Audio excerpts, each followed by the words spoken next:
Moving on to second day of FM marathon working capital. Okay, working capital comparatively ഭയങ്കരമായിട്ടുള്ള easy ടോപ്പിക്സിൽ വരുന്ന ഒരു സംഭവമാണ് അല്ലെ. കുറച്ച് ടോപ്പിക്സേ ഉള്ളൂ. ഈവൻ സ്റ്റഡി ഹബ് വായിക്കുവാണെങ്കിൽ പോലും അതിലൊരു 4 ചാപ്റ്റേഴ്സിൽ ഏറ്റവും അവസാനത്തെ ഒരു ചാപ്റ്ററിലെ കുറച്ചെങ്കിലും കോംപ്ലക്സ് ആയിട്ടുള്ള കാൽക്കുലേഷൻസ് ഉള്ളൂ അല്ലെ. ഇപ്പം പെട്ടെന്ന് പറയാം, ഒരു 10 മിനിറ്റ്സ് കൊണ്ട് പെട്ടെന്ന് ഈ ചാപ്റ്റർ ഒന്ന് ബ്രീഫ് ചെയ്യാം, ചാപ്റ്റേഴ്സ് ഒന്ന് ബ്രീഫ് ചെയ്യാം. എന്താണ് വർക്കിംഗ് ക്യാപിറ്റൽ? വർക്കിംഗ് ക്യാപിറ്റൽ എന്ന് പറഞ്ഞാൽ എന്താണ്? ഈ പറഞ്ഞ പോലെ day to day operations run ചെയ്യാൻ വേണ്ടി ഒരു ബിസിനസ് യൂസ് ചെയ്യുന്ന ക്യാപിറ്റലാണ് അല്ലെ. സേ ഫോർ എക്സാമ്പിൾ സാലറി ആയിക്കോട്ടെ, ഇൻവെന്ററി ആയിക്കോട്ടെ, എല്ലാം എന്ത് തന്നെയാണ്? വർക്കിംഗ് ക്യാപിറ്റലാണ്. നെറ്റ് വർക്കിംഗ് ക്യാപിറ്റലിലെ ഫോർമുല എന്താണെന്ന് ചോദിച്ചാൽ എന്ത് പറയണം? Current asset minus current liability എന്ന് പറയണം. ഈ വർക്കിംഗ് ക്യാപിറ്റൽ എത്രത്തോളം ഇൻവെസ്റ്റ്മെന്റ് വേണം എന്നുള്ളതാണ് ഇതിലെ പ്രധാനപ്പെട്ട ഒരു ഡിസിഷൻ എന്ന് പറയുന്നത്. ഓക്കെ, വർക്കിംഗ് ക്യാപിറ്റലിലെ ലെവൽ ഓഫ് ഇൻവെസ്റ്റ്മെന്റ് ആണ് ഭയങ്കര കുറച്ച്, തീരെ വർക്കിംഗ് ക്യാപിറ്റലിൽ ഞാൻ ഇൻവെസ്റ്റ് ചെയ്യുന്നില്ല, എന്തായിരിക്കും സംഭവിക്കുക? It will affect my daily operations അല്ലെ. ലോ ലിക്വിഡിറ്റി ആയിട്ട് എനിക്ക് ബിസിനസ് മുന്നോട്ട് കൊണ്ടുപോകാൻ പറ്റുമോ? അല്ലെ, തട്ടിമുട്ടിയാണെങ്കിലും മുന്നോട്ട് കൊണ്ടുപോയേക്കാം, പക്ഷെ എന്ത് ചെയ്യാം, at a point my business my come to a full stop. Why? Because of liquidity pressures.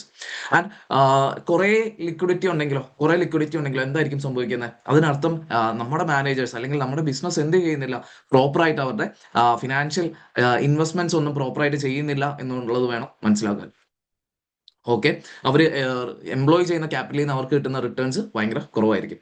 Okay, അപ്പം objectives of working capital management, ഇതിന്റെ ഈ രണ്ട് സാധനങ്ങളുടെ ഒരു ട്രേഡ് ഓഫ് ആണ് ശരിക്കും എന്ത് പറഞ്ഞാൽ വർക്കിംഗ് ക്യാപിറ്റൽ മാനേജ്മെന്റ് എന്ന് പറയുന്നത് അല്ലെ. ഒന്ന്, ബിസിനസ്സിന് കൃത്യമായിട്ടുള്ള ലിക്വിഡ് ആയിട്ടുള്ള റിസോഴ്സസ് ഉണ്ടെന്ന് ഉറപ്പുവരുത്തണം. ആൻഡ് സെക്കൻഡ് വൺ, ആവശ്യമില്ലാതെ എന്ത് പോരുത്, നമ്മുടെ റിട്ടേൺസ് കുറയരുത് അല്ലെ. പ്രോഫിറ്റബിലിറ്റി ഇൻക്രീസ് ചെയ്യാനാണ് നമ്മൾ ശ്രമിക്കുന്നത്. കുഴപ്പമൊന്നുമില്ലല്ലോ. അപ്പം എല്ലാ കമ്പനിക്കും ഒരു optimum level of working capital നമ്മൾ കണ്ടുപിടിക്കണം. ആൻഡ് ഇത് ഓരോ ഇൻഡസ്ട്രിക്കും എന്തായിരിക്കും, ഭയങ്കര ഡിഫറെന്റ് ആയിരിക്കും അല്ലെ. ഒരു super market, okay, yes, okay, ഒരു സൂപ്പർ മാർക്കറ്റ് ഇൻഡസ്ട്രി വർക്ക് ചെയ്യുന്ന പോലെ ആയിരിക്കില്ല ആര് വർക്ക് ചെയ്യുക, ഒരു ഫുട്ബോൾ ഇൻഡസ്ട്രി വർക്ക് ചെയ്യുക അല്ലെ. അപ്പം ഓരോ ഇൻഡസ്ട്രിക്ക് അനുസരിച്ച് എന്ത് ചെയ്യും, ഓരോ കമ്പനിയുടെയും ഒപ്റ്റിമൽ വർക്കിംഗ് ക്യാപിറ്റൽ മാറും. അതുകൊണ്ടാണ് പറയുന്നത് this can only be found by trial and error എന്ന് പറയുന്നത്. ഓക്കെ, പിന്നെ നമ്മളോട് പറയുന്ന ഒരു കാര്യം എക്സ്ട്രീംസ് അവോയ്ഡ് ചെയ്യണം എന്നാണ്. അതായത് ഒരുപാട് ക്യാപിറ്റൽ കയ്യിൽ വെച്ചുകൊണ്ടിരിക്കാൻ പാടില്ല, പക്ഷേ വളരെ ലോ ക്യാപിറ്റൽ ആയിട്ട് നമ്മൾ എന്ത് ചെയ്യരുത്, ഓവറായിട്ട് ട്രേഡ് ചെയ്യരുത്. FM ക്വസ്റ്റ്യൻസിൽ കുറെ തവണ ടെസ്റ്റ് ചെയ്യുന്ന ഒരു സാധനമാണ് ഇത്, ഓവർ ട്രേഡിംഗ് എന്ന് പറഞ്ഞിട്ടുള്ള ഒരു സംഭവം. ഓക്കെ, ഓവർ ട്രേഡിംഗ് എന്തായിരുന്നു സംഭവം? അണ്ടർ ക്യാപിറ്റലൈസേഷൻ ആണ് അല്ലെ. എന്റെ കയ്യിൽ വേണ്ടത്ര ലിക്വിഡിറ്റി ഇല്ല, ഞാൻ പക്ഷെ എന്ത് ചെയ്യണം, ഭയങ്കരമായിട്ട് സെയിൽസ് ജനറേറ്റ് ചെയ്യാൻ വേണ്ടി ശ്രമിക്കുകയാണ്. It will eventually affect my profit margins, it will eventually എന്താ പറയുന്നത്, cost me to lose my business profits അല്ലെ.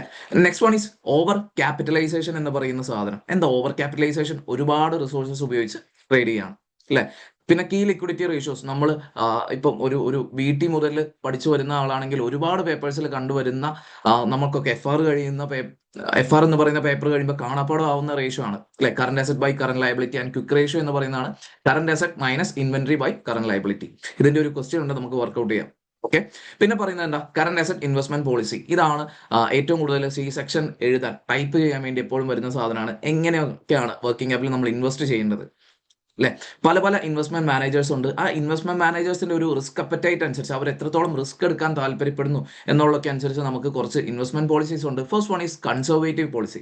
ആരാ കൺസർവേറ്റീവ് പോളിസി യൂസ് ചെയ്യുന്നത്? ഏറ്റവും കൂടുതൽ സേഫ് പ്ലേ ആഗ്രഹിക്കുന്ന ആൾക്കാരാണ് അല്ലെ. ഇവര് റിസ്ക് എടുക്കാൻ തയ്യാറാണോ? അല്ല. ഇവരെപ്പോഴും എന്ത് ചെയ്യും, ഒരു അത്യാവശ്യം നല്ല ഹൈ ലെവൽസ് ഓഫ് ഇൻവെന്ററി അവർ ഹോൾഡ് ചെയ്യും, high levels of current asset അവർ ഹോൾഡ് ചെയ്യും. ആൻഡ് അവർ ബോറോയിങ്സോ കാര്യങ്ങളൊക്കെ എടുക്കുകയാണെങ്കിൽ they will prefer long term borrowings അല്ലെ. അവർ ഷോർട്ട് ടേം ബോറോയിങ്സ് പ്രിഫർ ചെയ്യോ? ഇല്ല. വൈ? ബിക്കോസ് അവർ അഫ്രൈഡ് ആണ് അല്ലെ. അവർ റിസ്ക് എടുക്കാൻ പേടിയുള്ള ആൾക്കാരാണ്, കൺസർവേറ്റീവ് ആയിട്ടാണ് അവർ കാര്യങ്ങൾ ചെയ്യുള്ളൂ. Okay, if management is risk averse and more proprietary cash flows are erratic and unpredictable. എന്റെ എക്കണോമിയിലെ ക്യാഷ് ഫ്ലോസ് ഇറാറ്റിക് ആണ്, അൺപ്രഡിക്റ്റബിൾ ആണ്, എനിക്ക് ഒരു ഐഡിയയും കിട്ടാത്ത പോലെ പോവാണ്. അപ്പം ഞാൻ ഏത് പോളിസി ഫോളോ ചെയ്യുന്നതായിരിക്കും നല്ലത്? കൺസർവേറ്റീവ് പോളിസി ഫോളോ ചെയ്യുന്നതായിരിക്കും. ഓക്കെ, പക്ഷെ അതിന്റെ പ്രശ്നം എന്താണെന്ന് വെച്ചാൽ കൺസർവേറ്റീവ് പോളിസി എല്ലാ രീതിയിലും സേഫ് ആണ്, പക്ഷെ അവിടെ പ്രോഫിറ്റ് മാർജിൻസ് ഭയങ്കരമായിട്ട് ഇടിയും അല്ലെ. Problems include inventory obsolescence. ഞാൻ ഒരുപാട് ഇൻവെന്ററി ഹോൾഡ് ചെയ്യുന്നൊക്കെയാണ് പറയുന്നത്. അപ്പൊ ഇൻവെന്ററി ഒബ്സലീറ്റ് ആയി പോകാനുള്ള സാധ്യത കൂടുതലാണ്. ആൻഡ് ഹൈ ഫിനാൻസിങ് കോസ്റ്റ് ആണ് വരിക. ഫൈൻ, പ്രശ്നമൊന്നുമില്ലല്ലോ. And moving on to next policy, aggressive policy. എന്താ അഗ്രസീവ് പോളിസി എന്ന് പറഞ്ഞാൽ? ഇതിന്റെ നേരെ ഓപ്പോസിറ്റ് അല്ലെ. എന്തൊക്കെയാണോ നമ്മൾ കൺസർവേറ്റീവ് പോളിസിയിൽ പറയുന്നത് അതിന്റെ നേരെ ഓപ്പോസിറ്റ് ആയിട്ടുള്ള സാധനമാണ് ഇത് അഗ്രസീവ് പോളിസി എന്ന് പറയുന്നത്. അഗ്രസീവ് പോളിസിയിൽ എന്താ പറയുന്നത്? എന്താ പറയുന്നത്, ഹൈ ടോളറൻസ് ഓഫ് റിസ്ക് ആണ് അല്ലെ. റിസ്ക് അപ്പറ്റൈറ്റ് അത്ര ഹൈ ആയിരിക്കും അവരുടെ. അവർക്ക് ലാഭം കുറയുന്നതാണ് അവരുടെ പ്രശ്നം അല്ലെ. അവർക്ക് എന്താ ലിക്വിഡിറ്റി ഒന്നും അവർക്ക് പ്രശ്നമല്ല, they will not look after for it.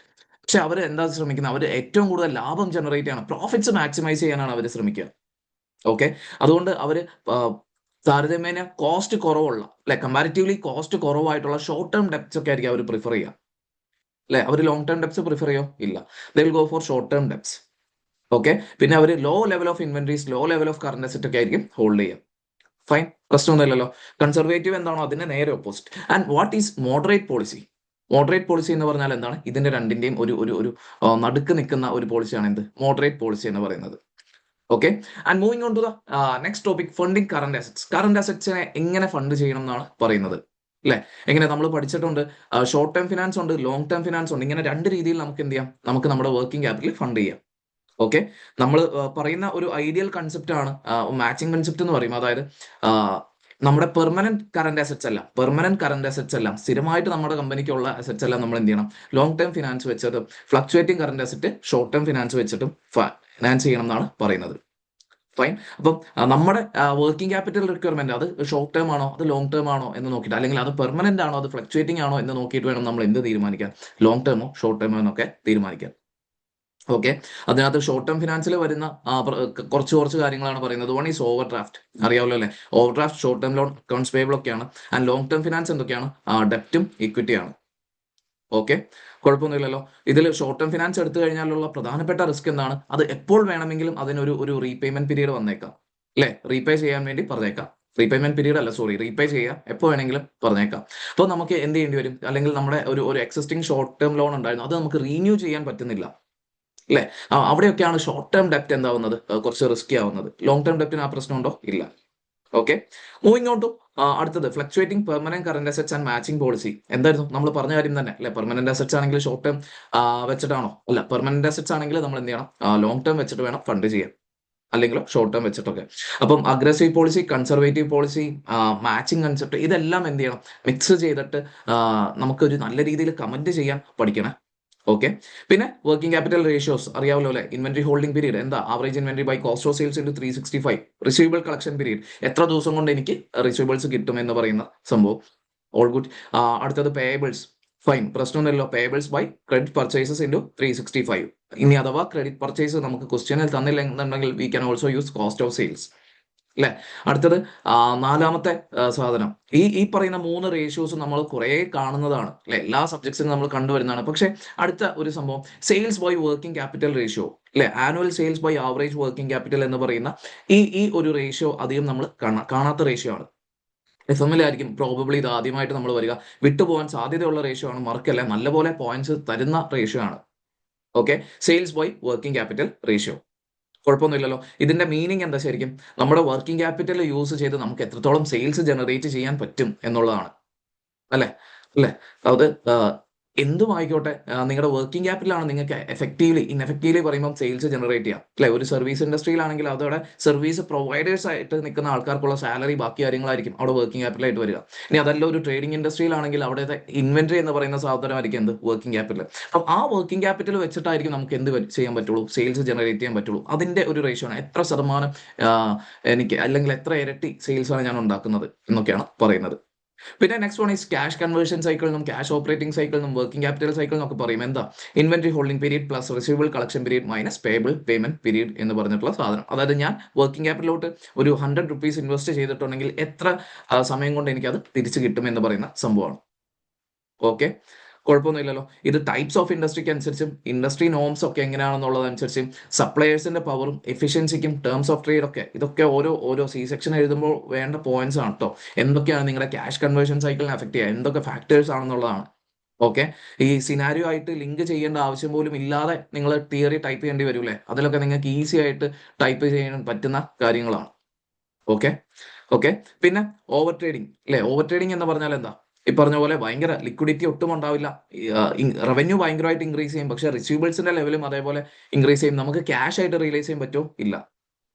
Okay, നമ്മൾ ഒരുപാട് ഇൻവെന്ററി ഹോൾഡ് ചെയ്യുന്നു, ഇൻക്രീസിങ് റിസീവബിൾ കളക്ഷൻ പീരീഡ് ഒക്കെയാണ്. നമുക്ക് ഒരുപാട് ആൾക്കാർ പൈസ തരാനുണ്ടായിരിക്കും, പക്ഷെ ആരെങ്കിലും പൈസ തരുമോ? ഇല്ല. അല്ലെ? Why? For the sake of increasing revenue നമ്മൾ അവർക്ക് എന്ത് ചെയ്യാണ്, റിസീവബിൾ കളക്ഷൻ പീരീഡ് ഒക്കെ ഇൻക്രീസ് ചെയ്ത് കൊടുക്കുകയാണ്. ഓക്കെ, കുഴപ്പമൊന്നുമില്ലല്ലോ. പിന്നെ എന്താ പറയുന്നത്, increasing short term borrowings and declining cash holdings. അതാണ് ഓവർ ട്രേഡിങ്ങിന്റെ ഒരു ഏറ്റവും പ്രധാനപ്പെട്ട പ്രശ്നം. അതാണ് ഷോർട്ട് ടേം ബോറോയിങ്സ് ഭയങ്കരമായിട്ട് കൂടും, അല്ലെ? ഷോർട്ട് ടൈം ബോറോയിങ്സ് ഭയങ്കരമായിട്ട് കൂടും ആൻഡ് ക്യാഷ് ഹോൾഡിങ്സ് ഭയങ്കരമായിട്ട് കുറയും. അപ്പം എന്താ സംഭവിക്കുന്നത്, നമുക്ക് ഈ പറയുന്ന ഷോർട്ട് ടേം ലോൺ കൃത്യസമയത്ത് അത് തിരിച്ചടയ്ക്കാൻ പറ്റുമോ? ഇല്ല. Okay, and large and rising overdraft. അടുത്തത് ഡിക്ലൈനിങ് പ്രോഫിറ്റ് മാർജിൻ. നേരത്തെ പറഞ്ഞ കാര്യങ്ങൾ തന്നെയാണ്. Okay, and increasing ratio of sales to non current assets. Okay, sales to non current അസറ്റിന്റെ റേഷ്യോ ഭയങ്കരമായിട്ട് കൂടുന്നതാണ് പറയുന്നത്. പിന്നെ പറയുന്ന ഒരു കാര്യം ഇൻവെന്ററി കൺട്രോൾ ആണ്. എങ്ങനെയൊക്കെയാണ് നമുക്ക് ഇൻവെന്ററി കൺട്രോൾ ചെയ്യാൻ പറ്റുക? ഒരുപാട് ഇൻവെന്ററി ഹോൾഡ് ചെയ്യുന്നത് നഷ്ടമാണ്, എന്നാൽ തീരെ ഇൻവെന്ററി ഇല്ലാതിരിക്കാനും പറ്റൂല. ഇതൊക്കെ കോമൺ സെൻസ് ആണ്, അല്ലെ? കോമൺ സെൻസ് നമുക്ക് ഈസി ആയിട്ട് ടൈപ്പ് ചെയ്ത് വെക്കാൻ പറ്റുന്നതാണ്. മക്കളെ എഴുതി വെക്കണേ. ഓക്കെ, ഒരു മടിയും വിചാരിക്കല്ലേ. പിന്നെ ഇതിൽ EOQ എന്ന് പറയുന്ന ഒരു കൺസെപ്റ്റ് ആണ് ഏറ്റവും പ്രധാനപ്പെട്ട. എത്ര ഇൻവെന്ററി ഞാൻ ഒറ്റയടിക്ക് ഓർഡർ ചെയ്യണം? ഓക്കെ, എപ്പോഴും മനസ്സിലാക്കി വെക്കുക, EOQ എന്ന് പറയുന്നത് that does not mean that we are inquiring the lowest holding cost, that does not mean we are inquiring the lowest ordering cost. ഇത് രണ്ടും കൂടെ കമ്പൈൻ ചെയ്യുമ്പോഴുള്ള ടോട്ടൽ കോസ്റ്റ് ആണ് എന്ത്, EOQ വരുമ്പോൾ കുറയുന്നത്. Okay, EOQ is the optimal level, order level where total cost, അതായത് holding കോസ്റ്റും ഓർഡറിംഗ് കോസ്റ്റും ടോട്ടലി നോക്കുമ്പോൾ കുറയുന്ന ലെവലാണ് എന്ത്, EOQ എന്ന് പറയുന്നത്. ആ ലെവൽ അതൊരു റീ ഓർഡർ ലെവലാണ്, അല്ലെ? ആ ലെവലിൽ നമുക്ക് എന്ത് ചെയ്താൽ മതി, റീ ഓർഡർ ചെയ്താൽ മതി എന്നാണ് പറയുന്നത്. ഓക്കെ, സ്റ്റോക്ക് ഔട്ട് വരത്തില്ല, ഒരുപാട് നഷ്ടവും വരില്ല. എന്താ പറയുന്നത്, നമുക്ക് വളരെ സ്മൂത്ത് ആയിട്ട് കണ്ടിന്യൂസ് ആയിട്ട് പ്രൊഡക്ഷൻ നടക്കുകയും ചെയ്യും. ഓക്കെ, അതൊക്കെയാണ് EOQന്റെ കാര്യം. ഫൈൻ, പ്രശ്നമൊന്നുമില്ലല്ലോ. പിന്നെ EOQന്റെ അസംഷൻസ് ഉണ്ട്, അഡ്ജസ്റ്റ്മെന്റ്സ് ഉണ്ട്. EOQനെ പറ്റിയൊക്കെ ക്വസ്റ്റ്യൻ വന്നു കഴിഞ്ഞാൽ അതിന്റെ ഈ അസംഷൻസ് എന്ന് പറയുന്ന ഒരു സംഭവം, അല്ലെ? നമുക്ക് എന്ത് ചെയ്യാം, വേണമെങ്കിൽ ഡിസഡ്വാൻറ്റേജസ് ആയിട്ട് തന്നെ എഴുതാൻ പറ്റുന്ന സംഭവമാണ്, അല്ലെ? EOQനൊക്കെ constant purchase price per unit എന്ന് പറയുന്ന ഒരു അസംഷൻ ഉണ്ട്. ആ ഒരു ആനുവൽ ഡിമാൻഡ് കോൺസ്റ്റന്റ് ആയിരിക്കും എന്ന് പറയുന്നുണ്ട്. No rise of stock outs, അല്ലെങ്കിൽ order cost are independent of order quantity എന്നൊക്കെ പറഞ്ഞ പല പല അസംഷൻസ് ഉണ്ട്, അല്ലെ? ഈ അസംഷൻസ് ഒക്കെ നമുക്ക് പ്രാക്ടിക്കലി പോസിബിൾ ആയിട്ടുള്ള കാര്യമാണോ? അല്ല. അപ്പം if you are asked to write the disadvantages, നിങ്ങൾക്ക് എന്ത് ചെയ്യാം, ഇത് തന്നെ ചെയ്യാം. ഓക്കെ, പിന്നെ EOQന് പ്രധാനമായിട്ടും വരുന്ന രണ്ട് അഡ്ജസ്റ്റ്മെന്റ്സ് ആണ്. ഒന്ന് വെയർ ഹൗസിന്റെ റെന്റലിന്റെ ഒരു അഡ്ജസ്റ്റ്മെന്റ് വരും, പിന്നെ കോസ്റ്റ് ഓഫ് ക്യാപിറ്റലിന്റെ അഡ്ജസ്റ്റ്മെന്റ് വരും, അല്ലെ? വന്നു കഴിഞ്ഞാൽ എന്ത് ചെയ്താലും മതി, വെയർ ഹൗസ് റെന്റലിന്റെ കേസിലൊക്കെ എന്ത് ചെയ്താലും മതി, വെയർ ഹൗസിന്റെ സ്പേസ് ഇരട്ടി സ്പേസ് വേണം എന്നുള്ള രീതിയിൽ കൺസിഡർ ചെയ്താൽ മതി. കോസ്റ്റ് ഓഫ് ക്യാപിറ്റൽ എങ്ങനെയാണ്, കോസ്റ്റ് ഓഫ് ക്യാപിറ്റൽ എങ്ങനെയാണ്, at the rate to CH, അല്ലെ? നമ്മൾക്ക് ഫിനാൻസ് കോസ്റ്റ് ഒക്കെ വന്നു കഴിഞ്ഞാൽ എന്ത് ചെയ്യാം, അതും കോസ്റ്റ് ഓഫ് ഹോൾഡിങ്ങിന്റെ കൂടെ നമ്മൾ എന്ത് ചെയ്യണം, ഇടണം, കൺസിഡർ ചെയ്യണം. ഓക്കെ, പിന്നെ total annual cost and inventory levels, ഇതൊക്കെ കാൽക്കുലേറ്റ് ചെയ്യാൻ അറിയാമല്ലോ, അല്ലെ? ഇൻവെന്ററി ഹോൾഡ് ചെയ്യുന്ന സംഭവങ്ങളാണ്, അല്ലെ? ACCയുടെ MA എക്സാം അറ്റൻഡ് ചെയ്യുന്ന സ്റ്റുഡൻസ് ആണെങ്കിൽ അവർക്ക് എന്താണെങ്കിലും ഇതൊക്കെ ഓൾറെഡി അറിയാവുന്ന കാര്യങ്ങളായിരിക്കും, അല്ലെ? FM അവർ രണ്ടാമത് വീണ്ടും പഠിക്കുകയാണ്. ഫൈൻ, ഹോൾഡിംഗ് കോസ്റ്റ് എന്താ, ആനുവൽ കോസ്റ്റ് എന്താ, റിയോർഡർ ലെവൽ എന്താ, ഇങ്ങനെയൊക്കെ പറയുന്നു. And coming to JIT system. എന്തായിരുന്നു JIT സിസ്റ്റം എന്ന് പറഞ്ഞാൽ? ഓർമ്മയുണ്ടോ? JIT system, just in time inventory system. നമുക്ക് എന്താ, നമുക്ക് ഒരു പ്രൊഡക്ഷൻ നടക്കാൻ വേണ്ടിയുള്ള ഗുഡ്സ് ഒക്കെ എന്ത് ചെയ്താൽ മതി, കുറെ ആദ്യം തന്നെ നമ്മൾ മേടിച്ചു വെക്കില്ല. സപ്ലയർ ഓർഡർ തരുന്ന ആ പോയിന്റിലാണ് നമ്മൾ എന്ത് ചെയ്യുന്നത്, സപ്ലയറിന്റെ അടുത്ത് നിന്ന്, സോറി, കസ്റ്റമർ ഓർഡർ തരുന്ന ആ പോയിന്റിലാണ് നമ്മൾ എന്ത് ചെയ്യുന്നത്, സപ്ലയറിന്റെ അടുത്ത് സാധനം എടുക്കാൻ പോകുന്നത്. ജസ്റ്റ് ഇൻ ടൈം സിസ്റ്റം എന്ന് പറഞ്ഞിട്ടുള്ള സംഭവം, അല്ലെ? അതിന്റെ അഡ്വാൻറ്റേജസ്, ഡിസഡ്വാൻറ്റേജസ്. പിന്നെ ട്രഷറിയുടെ കാര്യം, especially centralised treasury management. Centralised ആയിട്ട് ട്രഷറി മാനേജ്മെന്റ് നടത്തി കഴിഞ്ഞാലുള്ള അഡ്വാൻറ്റേജസ് എന്തൊക്കെയാണ്, ഡിസഡ്വാൻറ്റേജസ് എന്തൊക്കെയാണ്, അതൊക്കെയാണ് പറയേണ്ടത്. ഓക്കെ, പിന്നെ എന്തിനാണ് ട്രഷറി ഇരിക്കുന്നത്? ഈ പറഞ്ഞ പോലെ cash flow forecast, short term borrowings plan ചെയ്യാൻ, ക്യാഷ് എഫിഷ്യന്റ് ആയിട്ട് ക്യാഷ് ട്രാൻസ്മിറ്റ് ചെയ്യാനും ഒക്കെ എന്താണ്, ട്രഷറി വേണം. പിന്നെ ക്യാഷ് എന്തിനാ ഹോൾഡ് ചെയ്യുന്നത്? 3 മോട്ടീവ്സ് ആണ് പ്രധാനമായിട്ടുള്ളത്: സ്പെക്യുലേറ്റീവ്, ട്രാൻസാക്ഷൻസ്, പ്രിക്കോഷണറി. ഇത് തമ്മിലുള്ള ഡിഫറൻസ് അറിയണം. ഓക്കെ, കുഴപ്പമൊന്നുമില്ലല്ലോ. പിന്നെ cash flow forecasting and cash flow models. Cash flow forecasting എന്തിനു വേണ്ടിയാണ് ചെയ്യുന്നത്, അല്ലെങ്കിൽ ക്യാഷ് ഫ്ലോ നമുക്ക് ടൈറ്റ് വരുന്ന കണ്ടാൽ നമ്മൾ എന്തൊക്കെ ചെയ്യണം, അല്ലെ? എന്തൊക്കെ ചെയ്യണം, ഫൈനാൻസ് എങ്ങനെ റേസ് ചെയ്യണം എന്നുള്ളതൊക്കെ നമ്മൾ പറയണം. പിന്നെ പ്രധാനപ്പെട്ട 2 മോഡൽസ് ഉണ്ട്, Baumol model and Miller Orr model എന്ന് പറഞ്ഞിട്ടുള്ള സാധനം. ബൗമോൾ മോഡൽ എങ്ങനെയാണ്, പക്ക നമ്മുടെ EOQ ആണ്, അല്ലെ? EOQ എന്ന് പറഞ്ഞിട്ടുള്ള ഒരു മോഡലാണ് ആര് യൂസ് ചെയ്യുന്നത്, ബൗമോൾ മോഡൽ യൂസ് ചെയ്യുന്നത്. ഇവിടെ ഇൻവെന്ററിക്ക് പകരം എന്താണ്, ക്യാഷ് ആണെന്നേ ഉള്ളൂ, അല്ലെ? ഓരോ തവണയും എത്ര എത്ര സെക്യൂരിറ്റീസ് വിറ്റിട്ട് എത്ര ക്യാഷ് എടുത്തുകൊണ്ട് വരണം എന്നുള്ളതാണ് നമ്മൾ ബൗമോൾ മോഡലിൽ പറയുന്നത്. മില്ലർ ഓർ മോഡലിലും സെയിം കൺസെപ്റ്റ് തന്നെയാണ്, ഏകദേശം സെയിം ഐഡിയ തന്നെയാണ്. ഇവിടെ ഒരു ലോവർ ലിമിറ്റും ഹയർ ലിമിറ്റും ഒക്കെ ഉണ്ട്. ഓർമ്മയുണ്ടോ? ഓർമ്മയുണ്ടോ? അതിന്റെ ഗ്രാഫ് ഒക്കെ ഓർമ്മയുണ്ടോ? അല്ലെ? സ്റ്റഡി ഹബിൽ ഭയങ്കര ബ്യൂട്ടിഫുൾ ആയിട്ട് കൊടുത്തിട്ടുള്ള ഒരു ഗ്രാഫാണ്, മറന്നുപോയിട്ടില്ലല്ലോ, അല്ലെ? പിന്നെ ലോവർ ലിമിറ്റിന്റെ ഫോർമുല, സ്പ്രെഡിന്റെ ഫോർമുല, അപ്പർ ലിമിറ്റിന്റെ ഫോർമുല, നേരെ ഇത് അപ്ലൈ ചെയ്താൽ മതി അല്ലേ, ഇതിന്റെ ഒക്കെ ക്വസ്റ്റ്യൻസ് വരുവാണെങ്കിൽ. പിന്നെ ക്രെഡിറ്റ് പോളിസീസ്. ക്രെഡിറ്റ് പോളിസി എങ്ങനെയാ? നമ്മൾ എല്ലാവർക്കും ഒരേ ക്രെഡിറ്റ് പോളിസി ആയിരിക്കും? അല്ല, നമ്മൾ ഓരോരുത്തർക്കും ഓരോ ടൈപ്പ് ക്രെഡിറ്റ് പോളിസി ആയിരിക്കും. അതിനനുസരിച്ച് ക്രെഡിറ്റ് കൺട്രോൾ ചെയ്യണം, ഡെപ്റ്റ് കളക്ഷൻ നടത്തണം. പിന്നെ ഫോറിൻ അക്കൗണ്ട്സ് റിസീവബിൾ. പിന്നത്തെ ഒരു ടോപ്പിക്കാണ് നമ്മൾ ഇന്റർനാഷണൽ ട്രേഡിംഗ് നടത്തുന്ന സമയത്ത് നമുക്ക് ഏതൊക്കെ രീതിയിലായിരിക്കും എന്ത് വരിക, ട്രേഡ് റിസീവബിൾ വരിക എന്നൊക്കെ പറഞ്ഞിട്ടുള്ള സാധനം അല്ലെ. Bill of exchange, forfaiting, letter of credit, open account trading, cash against documents, export credit houses, export merchants, export credit insurance, export factoring and counter trade അല്ലെ. ഇത്രയും മെത്തേഡ്സ് ഉണ്ട് എന്ത്, ഒരു ഇന്റർനാഷണൽ ട്രാൻസാക്ഷൻസ് നടത്തുന്ന സമയത്ത് നമുക്ക് എന്ത് ചെയ്യാൻ, ഫണ്ട് ട്രാൻസ്ഫർ ചെയ്ത് കിട്ടാനൊക്കെ. ഇതൊക്കെ ബേസിക് തിയറീസ് ആണ്, അധികം അങ്ങനെ ചോദിച്ചു കണ്ടിട്ടില്ല. പക്ഷേ യെസ്, സ്റ്റിൽ എന്ത് ചെയ്യണം, പഠിച്ചു വെക്കുക. ഓക്കെ. പിന്നെ പറയുന്ന invoice discounting and ഡെപ്റ്റ് factoring. Working ക്യാപിറ്റലിലെ ഏറ്റവും കൂടുതൽ ക്വസ്റ്റ്യൻസ് വരുന്ന കാൽക്കുലേഷൻ പാർട്സ് ആണ് അല്ലെ, invoice discounting and ഡെപ്റ്റ് factoring, especially ഡെപ്റ്റ് factoring. Okay. എന്താ ഇൻവോയ്സ് ഡിസ്കൗണ്ടിംഗ് എന്ന് പറഞ്ഞാൽ? ഇൻവോയ്സ് ഡിസ്കൗണ്ടിംഗ് എന്ന് പറഞ്ഞാൽ ഒന്നുമില്ല, നമുക്കൊരു ബില്ല് തരുന്നു, നമ്മൾ എന്ത് ചെയ്യണം, ഒരു തേർഡ് പാർട്ടിയുടെ അടുത്തുകൊണ്ട് കൊടുക്കുകയാണ്. Okay, I need to discount this invoice അല്ലെ. അപ്പം അവരെന്ത് തരും? അവരൊരു അപ്ഫ്രണ്ട് പേയ്മെന്റ് നമുക്ക് തരും. പക്ഷെ അതെന്തായിരിക്കില്ല, ഡിസ്കൗണ്ടഡ് പ്രൈസ് ആയിരിക്കും അല്ലെ. ഒരു ടോട്ടൽ പ്രൈസ് ആണോ അവർ തരിക? അല്ല, അവരൊരു ഡിസ്കൗണ്ടഡ് പ്രൈസ് ആയിരിക്കും. ബാക്കിയുള്ള പേയ്മെന്റ് എന്താണ്, അവരുടെ ചാർജസ് ആയിട്ട് പോകും. ഓർമ്മയുണ്ടല്ലോ അല്ലെ. അടുത്തത് ഫാക്ടറിംഗ് എന്ന് പറഞ്ഞിട്ടുള്ള ഒരു ടോപ്പിക്കാണ് അടുത്തത്. എന്താ ഡെപ്റ്റ് ഫാക്ടറിംഗ് എന്ന് പറഞ്ഞാൽ? അതിന്റെ ഫാക്ടറിംഗ് എന്ന് പറഞ്ഞാൽ നമ്മൾ ഫാക്ടേഴ്സിന്റെ കയ്യിൽ ഏൽപ്പിക്കുകയാണ് അല്ലെ. ഫാക്ടേഴ്സ് നമുക്ക് പല രീതിയിലുള്ള സർവീസ് തരും. അത് വിത്ത് റീകോഴ്സ്, വിത്തൗട്ട് റീകോഴ്സ്. ഓർമ്മയുണ്ടല്ലോ അല്ലെ. വിത്ത് റീകോഴ്സ് എന്ന് പറഞ്ഞാൽ എന്താണ്? വിത്ത് റീകോഴ്സ് എന്താ? യെസ്, ഫാക്ടേഴ്സ് എന്ത് ചെയ്യും? ഈ പറഞ്ഞ പോലെ ഫാക്ടേഴ്സ് വന്നിട്ട് നമ്മുടെ റിസീവബിൾസ് മുഴുവൻ ഏറ്റെടുത്തോളും. പ്രശ്നമൊന്നുമില്ല, നമ്മുടെ റിസീവബിൾ കളക്ഷനും കാര്യങ്ങളെല്ലാം സ്പീഡ് ആക്കിക്കോളും. പക്ഷേ ഏതെങ്കിലും രീതിയിൽ ബാഡപ്സ് വന്നു കഴിഞ്ഞാൽ അത് ആര് സഹിക്കണം? നമ്മൾ തന്നെ സഹിക്കണം അല്ലെ. അതാണ് എന്ത്, വിത്ത് റീകോഴ്സ്. വിത്തൗട്ട് റീകോഴ്സ് എന്ന് പറഞ്ഞാൽ ആരാണ്? നമ്മൾ നോക്കേണ്ട കാര്യമുണ്ടോ? ഇല്ല, അത് ഫാക്ടർ ഒറ്റയ്ക്ക് നോക്കിക്കോളും അവർ. And they will be paying extra fees അല്ലെ. അങ്ങനെ വിത്തൗട്ട് റീകോഴ്സ് ആവണമെങ്കിൽ അവരുടെ ഫീസ് എന്തായിരിക്കും? കുറച്ചുകൂടെ ഹൈ ആയിരിക്കും. Because they are taking A risk അല്ലെ. അത് ഒബ്വിയസ് ആയിട്ടുള്ള കാര്യമാണ്. And next one is advantages of factoring. എന്തൊക്കെയാണ് അഡ്വാൻറ്റേജസ് ഓഫ് ഫാക്ടറിംഗ് എന്നാണ് പറയുന്നത്? എന്താണ്? അഡ്മിനിസ്ട്രേറ്റീവ് ബർഡൻ ഭയങ്കരമായിട്ട് കുറയും. കാരണം എന്താ, എല്ലാ കാര്യങ്ങളും പിന്നെ അങ്ങോട്ട് ഫാക്ടേഴ്സ് അല്ലേ നോക്കുന്നത്. അവര് ചിലപ്പോൾ അപ്ഫ്രണ്ട് പേയ്മെന്റ് തരും അല്ലെ. അപ്പം അതിന് അവർക്ക് ഇൻട്രസ്റ്റ് ചാർജസ് ഒക്കെ കൊടുക്കണം. ഓർക്കുന്നുണ്ടല്ലോ അല്ലെ. ഇംപ്രൂവ്ഡ് ക്യാഷ് ഫ്ലോസ് ആയിരിക്കും. പിന്നെ ആക്സസ് ടു എക്സ്പെർട്ടൈസ്, എങ്ങനെയാണ് കൃത്യമായിട്ട് പൈസ തിരിച്ചു മേടിക്കേണ്ടതെന്നൊക്കെ അറിയാവുന്ന ആൾക്കാരാണ് ഫാക്ടേഴ്സ് അല്ലെ. അവരുടെ എക്സ്പെർട്ടൈസിലോട്ടുള്ള ആക്സസ് നമുക്ക് കിട്ടും. ഇതിന്റെ ഡിസഡ്വാൻറ്റേജസ് എന്തൊക്കെയാ? ഒന്ന്, ഹൈ ഫീസ് ആണ് അല്ലെ. ഫാക്ടേഴ്സിന് നല്ലപോലെ ഫീസ് വരും. പിന്നെ നമ്മുടെ കസ്റ്റമർ റിലേഷൻഷിപ്സ് മോശമാവാം. സെലക്റ്റീവ് ആയിട്ടുള്ള ഫാക്ടറിംഗ് ഒക്കെ വന്നു കഴിഞ്ഞാൽ കമ്പനിക്ക് അത് എഫക്റ്റീവ്ലി ബാഡ് ആയിട്ട് തന്നെ ബാധിക്കുള്ളൂ. പിന്നെ ലാസ്റ്റ് ടോപ്പിക്, ഓഫറിംഗ് ഡിസ്കൗണ്ട് അല്ലെ. കമ്പനി എന്ത് ചെയ്യാം, ചില സമയത്ത് അവർക്ക് റവന്യൂ പെട്ടെന്ന് റിയലൈസ് ചെയ്ത് കിട്ടാൻ വേണ്ടി, അല്ലെങ്കിൽ ക്യാഷ് ഫ്ലോ പെട്ടെന്ന് റിയലൈസ് ചെയ്യാൻ വേണ്ടി അവർ എന്ത് ചെയ്യാണ്, ഡിസ്കൗണ്ട് കൊടുക്കുകയാണ്. അപ്പൊ ആ ഡിസ്കൗണ്ട് കൊടുക്കുന്ന സമയത്ത് എന്താ ചെയ്യുന്നത്? ഡിസ്കൗണ്ട് കൊടുക്കുന്ന സമയത്ത് രണ്ട് ഫാക്ടേഴ്സ് ഉണ്ടായിരിക്കാം. ഒന്ന്, നമ്മുടെ റിസീവബിൾസിന്റെ ലെവലൊക്കെ ഭയങ്കരമായിട്ട് കുറയും. പിന്നെയുള്ളത് എന്തായിരുന്നു? ചിലപ്പോൾ നമ്മുടെ സെയിൽസ് കൂടാൻ സാധ്യതയുണ്ട് അല്ലെ. അപ്പം അതിന്റെ ഒക്കെ എഫക്ട് നമ്മൾ എന്ത് ചെയ്യണം, കൃത്യമായിട്ട് കാൽക്കുലേറ്റ് ചെയ്യണം. ഇതും എന്താ പറയുക, റിപ്പീറ്റഡ് ആയിട്ട് ടെസ്റ്റ് ചെയ്യുന്ന ഏരിയ ആണ്. ഓക്കെ. അപ്പോൾ ഇത്രയും കാര്യങ്ങളെ വർക്കിംഗ് ക്യാപിറ്റൽ എന്ന് പറയുന്ന മൊഡ്യൂളിലുള്ളൂ. ചെറിയ മൊഡ്യൂളാണ് comparatively, compared to investment appraisal, compared to cost of capital. ചെറിയ മൊഡ്യൂളാണ്. നമുക്ക് ക്വസ്റ്റ്യൻ പ്രാക്ടീസിലോട്ട് കടക്കാം. ഓക്കെ. അപ്പം അങ്ങനെ ഒരു 15 മിനിറ്റ്സ് അല്ലെ, അല്ലെങ്കിൽ ഒരു 20 മിനിറ്റ്സ് കൊണ്ട് നമ്മൾ എന്ത് ചെയ്യണം, മൊത്തം ഏരിയാസ് കവർ ചെയ്തിട്ടുണ്ട്. ഏകദേശം ഓൾമോസ്റ്റ് ടെസ്റ്റ് ചെയ്യപ്പെടുന്ന എല്ലാ ഏരിയാസും നമ്മൾ കവർ ചെയ്തിട്ടുണ്ട്. നമുക്ക് ഇനി എന്ത് ചെയ്യാം, ക്വസ്റ്റ്യൻ പ്രാക്ടീസിലേക്ക് കിടക്കാം. ഓക്കെ. ഹോൾഡ് ഓൺ പ്ലീസ്, ഒറ്റ സെക്കൻഡ്. Okay, yes. ഓക്കെ. കുറച്ച് MCQs ചെയ്യാം, എന്നിട്ട് let's move on to the section C question. Okay. മക്കളെ മറന്നു പോകല്, ഒരു രീതിയിലും നിങ്ങൾ എന്ത് ചെയ്യാൻ പാടില്ല. ഇതിന്റെയൊക്കെ സെക്ഷൻ എ ക്വസ്റ്റ്യൻസ് വന്നു കഴിഞ്ഞാൽ ലോജിക്ക് വെച്ചാൽ മതി, ലോജിക്ക് മാത്രം മതി. നിങ്ങൾ പഠിച്ച ഫോർമുലാസ് നിങ്ങൾ മറന്നു പോയിക്കോട്ടെ. റിയൽ ലൈഫിൽ നിങ്ങൾക്ക് പെട്ടെന്ന് കണക്ട് ചെയ്യാൻ പറ്റുന്ന ഏരിയാസ് ആണ്. Okay, you should fight. Okay, അതിൽ ഒരു മടിയും വിചാരിക്കരുത്. നമുക്ക് സ്റ്റാർട്ട് ചെയ്യാം. ഓക്കെ. ഇന്നലെ നമ്മൾ പഠിച്ചിട്ടുണ്ട് എന്താണ് ക്വസ്റ്റ്യനിൽ ആദ്യം വായിക്കേണ്ടത്, റിക്വയർമെന്റ് വായിച്ചിട്ട് വേണം സ്റ്റാർട്ട് ചെയ്യാൻ അല്ലെ.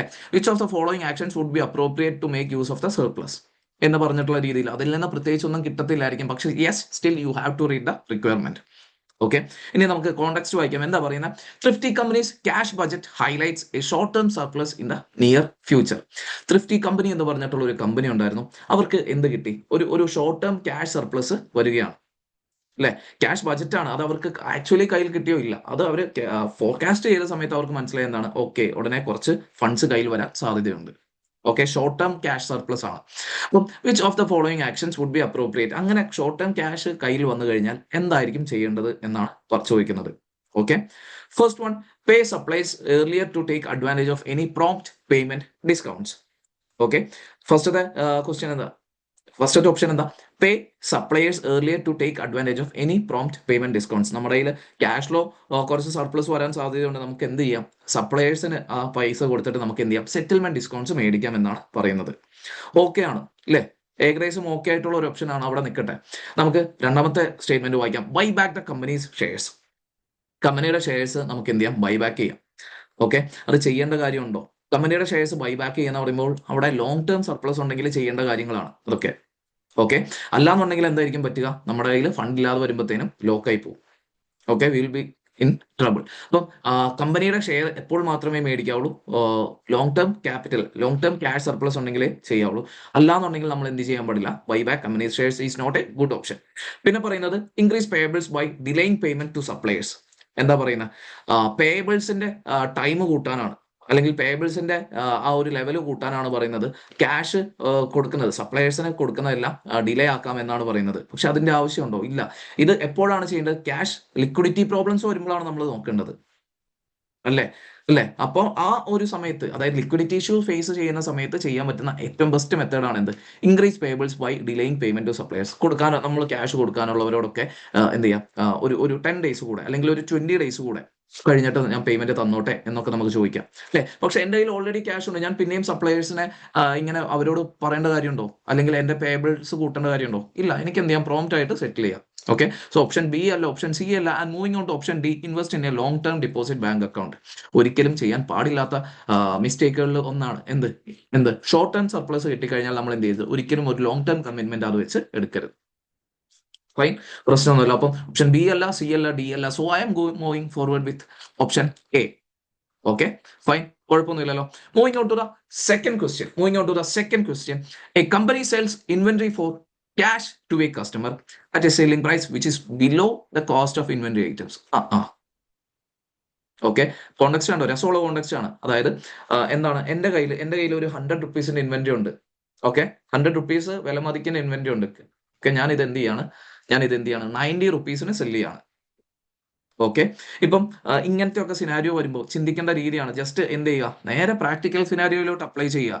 Y, because this is working capital, നമുക്ക് ഈസി ആയിട്ട് കണക്ട് ചെയ്യാൻ പറ്റുന്ന സാധനമാണ്. ഓക്കെ, കുഴപ്പമൊന്നുമില്ലല്ലോ. ഓക്കെ, അപ്പൊ 100 റുപ്പീസ് ആണ്, ഞാൻ കോണ്ടെക്സ്റ്റ് എന്താ പറയുന്നത്, 100 റുപ്പീസിന്റെ കോസ്റ്റ് വരുന്ന ഇൻവെന്ററി എന്റെ കയ്യിലുണ്ട്, അല്ലെ. പക്ഷെ ഞാൻ ഇത് എന്ത് ചെയ്യാണ്, 90 റുപ്പീസിന് സെല് ചെയ്യേണ്ടി വരികയാണ്. ഫൈൻ, അതായത് കോസ്റ്റിലും താഴ്ന്ന സെല് ചെയ്യുകയാണ്. How will this transaction affect the current ratio and quick ratio immediately after the transaction. ഈ ട്രാൻസാക്ഷൻ നടന്നു കഴിഞ്ഞ ആ പോയിന്റിൽ ഇത് എങ്ങനെയാണ് എന്റെ കറന്റ് റേഷ്യോനെ അതേപോലെ എന്റെ ക്വിക്ക് റേഷ്യോനെ അഫക്ട് ചെയ്യുന്നത് എന്നാണ് പറയുന്നത്. ഓക്കെ, എങ്ങനെയായിരിക്കും current ratio, increase or decrease? Please എനിക്ക് ചാറ്റ് ബോക്സിൽ പെട്ടെന്നൊന്ന് റിപ്ലൈ തരാം. ചാറ്റ് ബോക്സിൽ പ്ലീസ്, കൂടുകയോ കുറയോ? കറന്റ് റേഷ്യോക്ക് എന്തായിരിക്കും സംഭവിക്കുന്നത്, ഒന്ന് ആലോചിച്ച് നോക്കിക്കുക. Current ratio, say for example, ഇപ്പൊ നമ്മുടെ കയ്യിൽ ഇൻവെന്ററി ഉണ്ട്, നമ്മുടെ കയ്യിൽ ക്യാഷും ഉണ്ട്. Okay, 100 rupees inventory, 100 rupees cash, total എത്രയുണ്ട്, 200 ആണ് കറന്റ് റേഷ്യോയുടെ നോമിനേറ്ററിൽ നിൽക്കുക. ഇവിടെ കറന്റ് ലയബിലിറ്റിക്ക് എന്തെങ്കിലും സംഭവിക്കുമോ? ഒന്നും സംഭവിക്കില്ല, അല്ലെ. ഈ കോണ്ടെക്സ്റ്റിലെ കറന്റ് ലയബിലിറ്റി മാറുന്ന കാര്യമൊന്നും പറഞ്ഞില്ല. സോ നമുക്ക് ആ പാർട്ട് ഇഗ്നോർ ചെയ്യാം. ന്യൂമറേറ്ററിന് എന്ത് സംഭവിക്കും, ന്യൂമറേറ്റർ ആയിട്ടുള്ള കറന്റ് അസറ്റിന് എന്ത് സംഭവിക്കും? നമ്മൾ എന്ത് ചെയ്യുക, വാല്യൂസ് ഇട്ട് കൊടുക്കുക. ഓക്കെ, ഞാൻ അസ്യൂം ചെയ്യാണ് there is 100 rupees of inventory, 100 rupees of cash, രണ്ടും കൂടെ കമ്പൈൻ ചെയ്താൽ ടോട്ടൽ എത്ര കിട്ടും, 200 കിട്ടും, അല്ലെ. പക്ഷേ യെസ്, ഓക്കെ, സോ ആരോ ആൻസർ റേസ് ചെയ്തായിരുന്നു. ഓക്കെ, യെസ്, ഞാൻ ഈ ആൻസർ എക്സ്പ്ലെയിൻ ചെയ്യാം, എന്നിട്ട് നമുക്ക് ഡൗട്ട് ക്ലാരിഫിക്കേഷനിലേക്ക് വരാം കേട്ടോ. ഓക്കെ, സോ മൊത്തം 200 അസറ്റ്സ് എൻ്റെ കയ്യിൽ ഉണ്ടായിരിക്കും. ഇതിൽ എന്താ പറയുന്നത്, 100 റുപ്പീസ് ആയിട്ടുള്ള ഇൻവെന്ററി സെല് ചെയ്തിട്ട് 90 റുപ്പീസ് ക്യാഷ് മേടിക്കുകയാണ്. ഓക്കെ, ഇനി എൻ്റെ കയ്യിൽ എന്തെങ്കിലും ഇൻവെന്ററി ഉണ്ടായിരിക്കോ? ഇല്ല. ബാക്കി റിമൈനിങ് ക്യാഷ് എത്രയായിരിക്കും, 190 ആയിരിക്കൂലേ. 100 റുപ്പീസിന്റെ സാധനം ഞാൻ വിറ്റിട്ട് 90 റുപ്പീസേ ഞാൻ എടുക്കുന്നുള്ളൂ, അല്ലെ. എന്റെ numerator current asset divided by current liability എന്ന് എഴുതുന്നതിലെ ന്യൂമറേറ്ററിന്റെ ഫിഗർ മാറിയില്ലേ? കറന്റ് റേഷ്യോ എന്ത് ചെയ്യും, കറന്റ് റേഷ്യോ ഇൻക്രീസ് ചെയ്യോ ഡിക്രീസ് ചെയ്യോ? കറന്റ് റേഷ്യോ ഡിക്രീസ് ചെയ്യും. യെസ്, വെരി ഗുഡ്, അടിപൊളി. And moving on to the next one, quick റേഷ്യോയ്ക്ക് എന്ത് സംഭവിക്കും? What happens to quick ratio? What happens to quick ratio? Quick ratio ചിന്തിക്കുമ്പോൾ നമ്മൾ എന്ത് ചെയ്യണം? ഇതിന് മുമ്പ് എങ്ങനെയായിരുന്നു, ഈ ട്രാൻസാക്ഷന് മുമ്പ് എങ്ങനെയായിരുന്നു, ആഫ്റ്റർ എങ്ങനെയായിരുന്നു, അങ്ങനെ വേണം ആലോചിക്കാൻ. ക്വിക്ക് റേഷ്യോയ്ക്ക് എന്ത് സംഭവിക്കും? സെയിം സിനാരിയോ തന്നെ ഇട്ട് നോക്കിയാൽ മതി. എന്റെ കയ്യിൽ ഇൻവെന്ററി 100 ഉണ്ട്, ക്യാഷും 100 ഉണ്ട്. ക്വിക്ക് റേഷ്യോ കൺസിഡർ ചെയ്യുന്ന സമയത്ത് ഞാൻ ഇൻവെന്ററി കൺസിഡർ ചെയ്യുമോ? ട്രാൻസാക്ഷന് മുമ്പോ ആയിക്കോട്ടെ ശേഷം ആയിക്കോട്ടെ, ഇൻവെന്ററി എന്ന് പറയുന്ന സാധനം ഞാൻ കൺസിഡർ ചെയ്യോ? ഇല്ല. ഓക്കെ, ക്വിക്ക് റേഷ്യോ എങ്ങനെയാണ്? Current assets minus inventory divided by current liability ആണ്, അല്ലെ? Current assets minus inventory divided by current liability ആണ്. അപ്പം ഇൻവെന്ററി എന്ന് പറയുന്ന സാധനം ട്രാൻസാക്ഷന് മുമ്പോ ശേഷമോ അത് ആഡ് ചെയ്യത്തില്ല. സോ അതിന്റെ വാല്യൂ ഡിഫറൻസ് നമ്മൾ എഫക്ട് ചെയ്യോ? ഇല്ല. പിന്നെ ദ റിമൈനിങ് തിങ് എന്താണ്? ക്യാഷ് മാത്രമേ നമ്മുടെ കയ്യിലുള്ളൂ, അല്ലെ? ട്രാൻസാക്ഷന് മുമ്പും ശേഷവും എന്റെ കയ്യിലുള്ള ക്യാഷ് കൂടിയില്ലേ? ആദ്യം 100 ആയിരുന്നു, അതിപ്പോൾ എത്രയായി? 190 ആയി, അല്ലെ?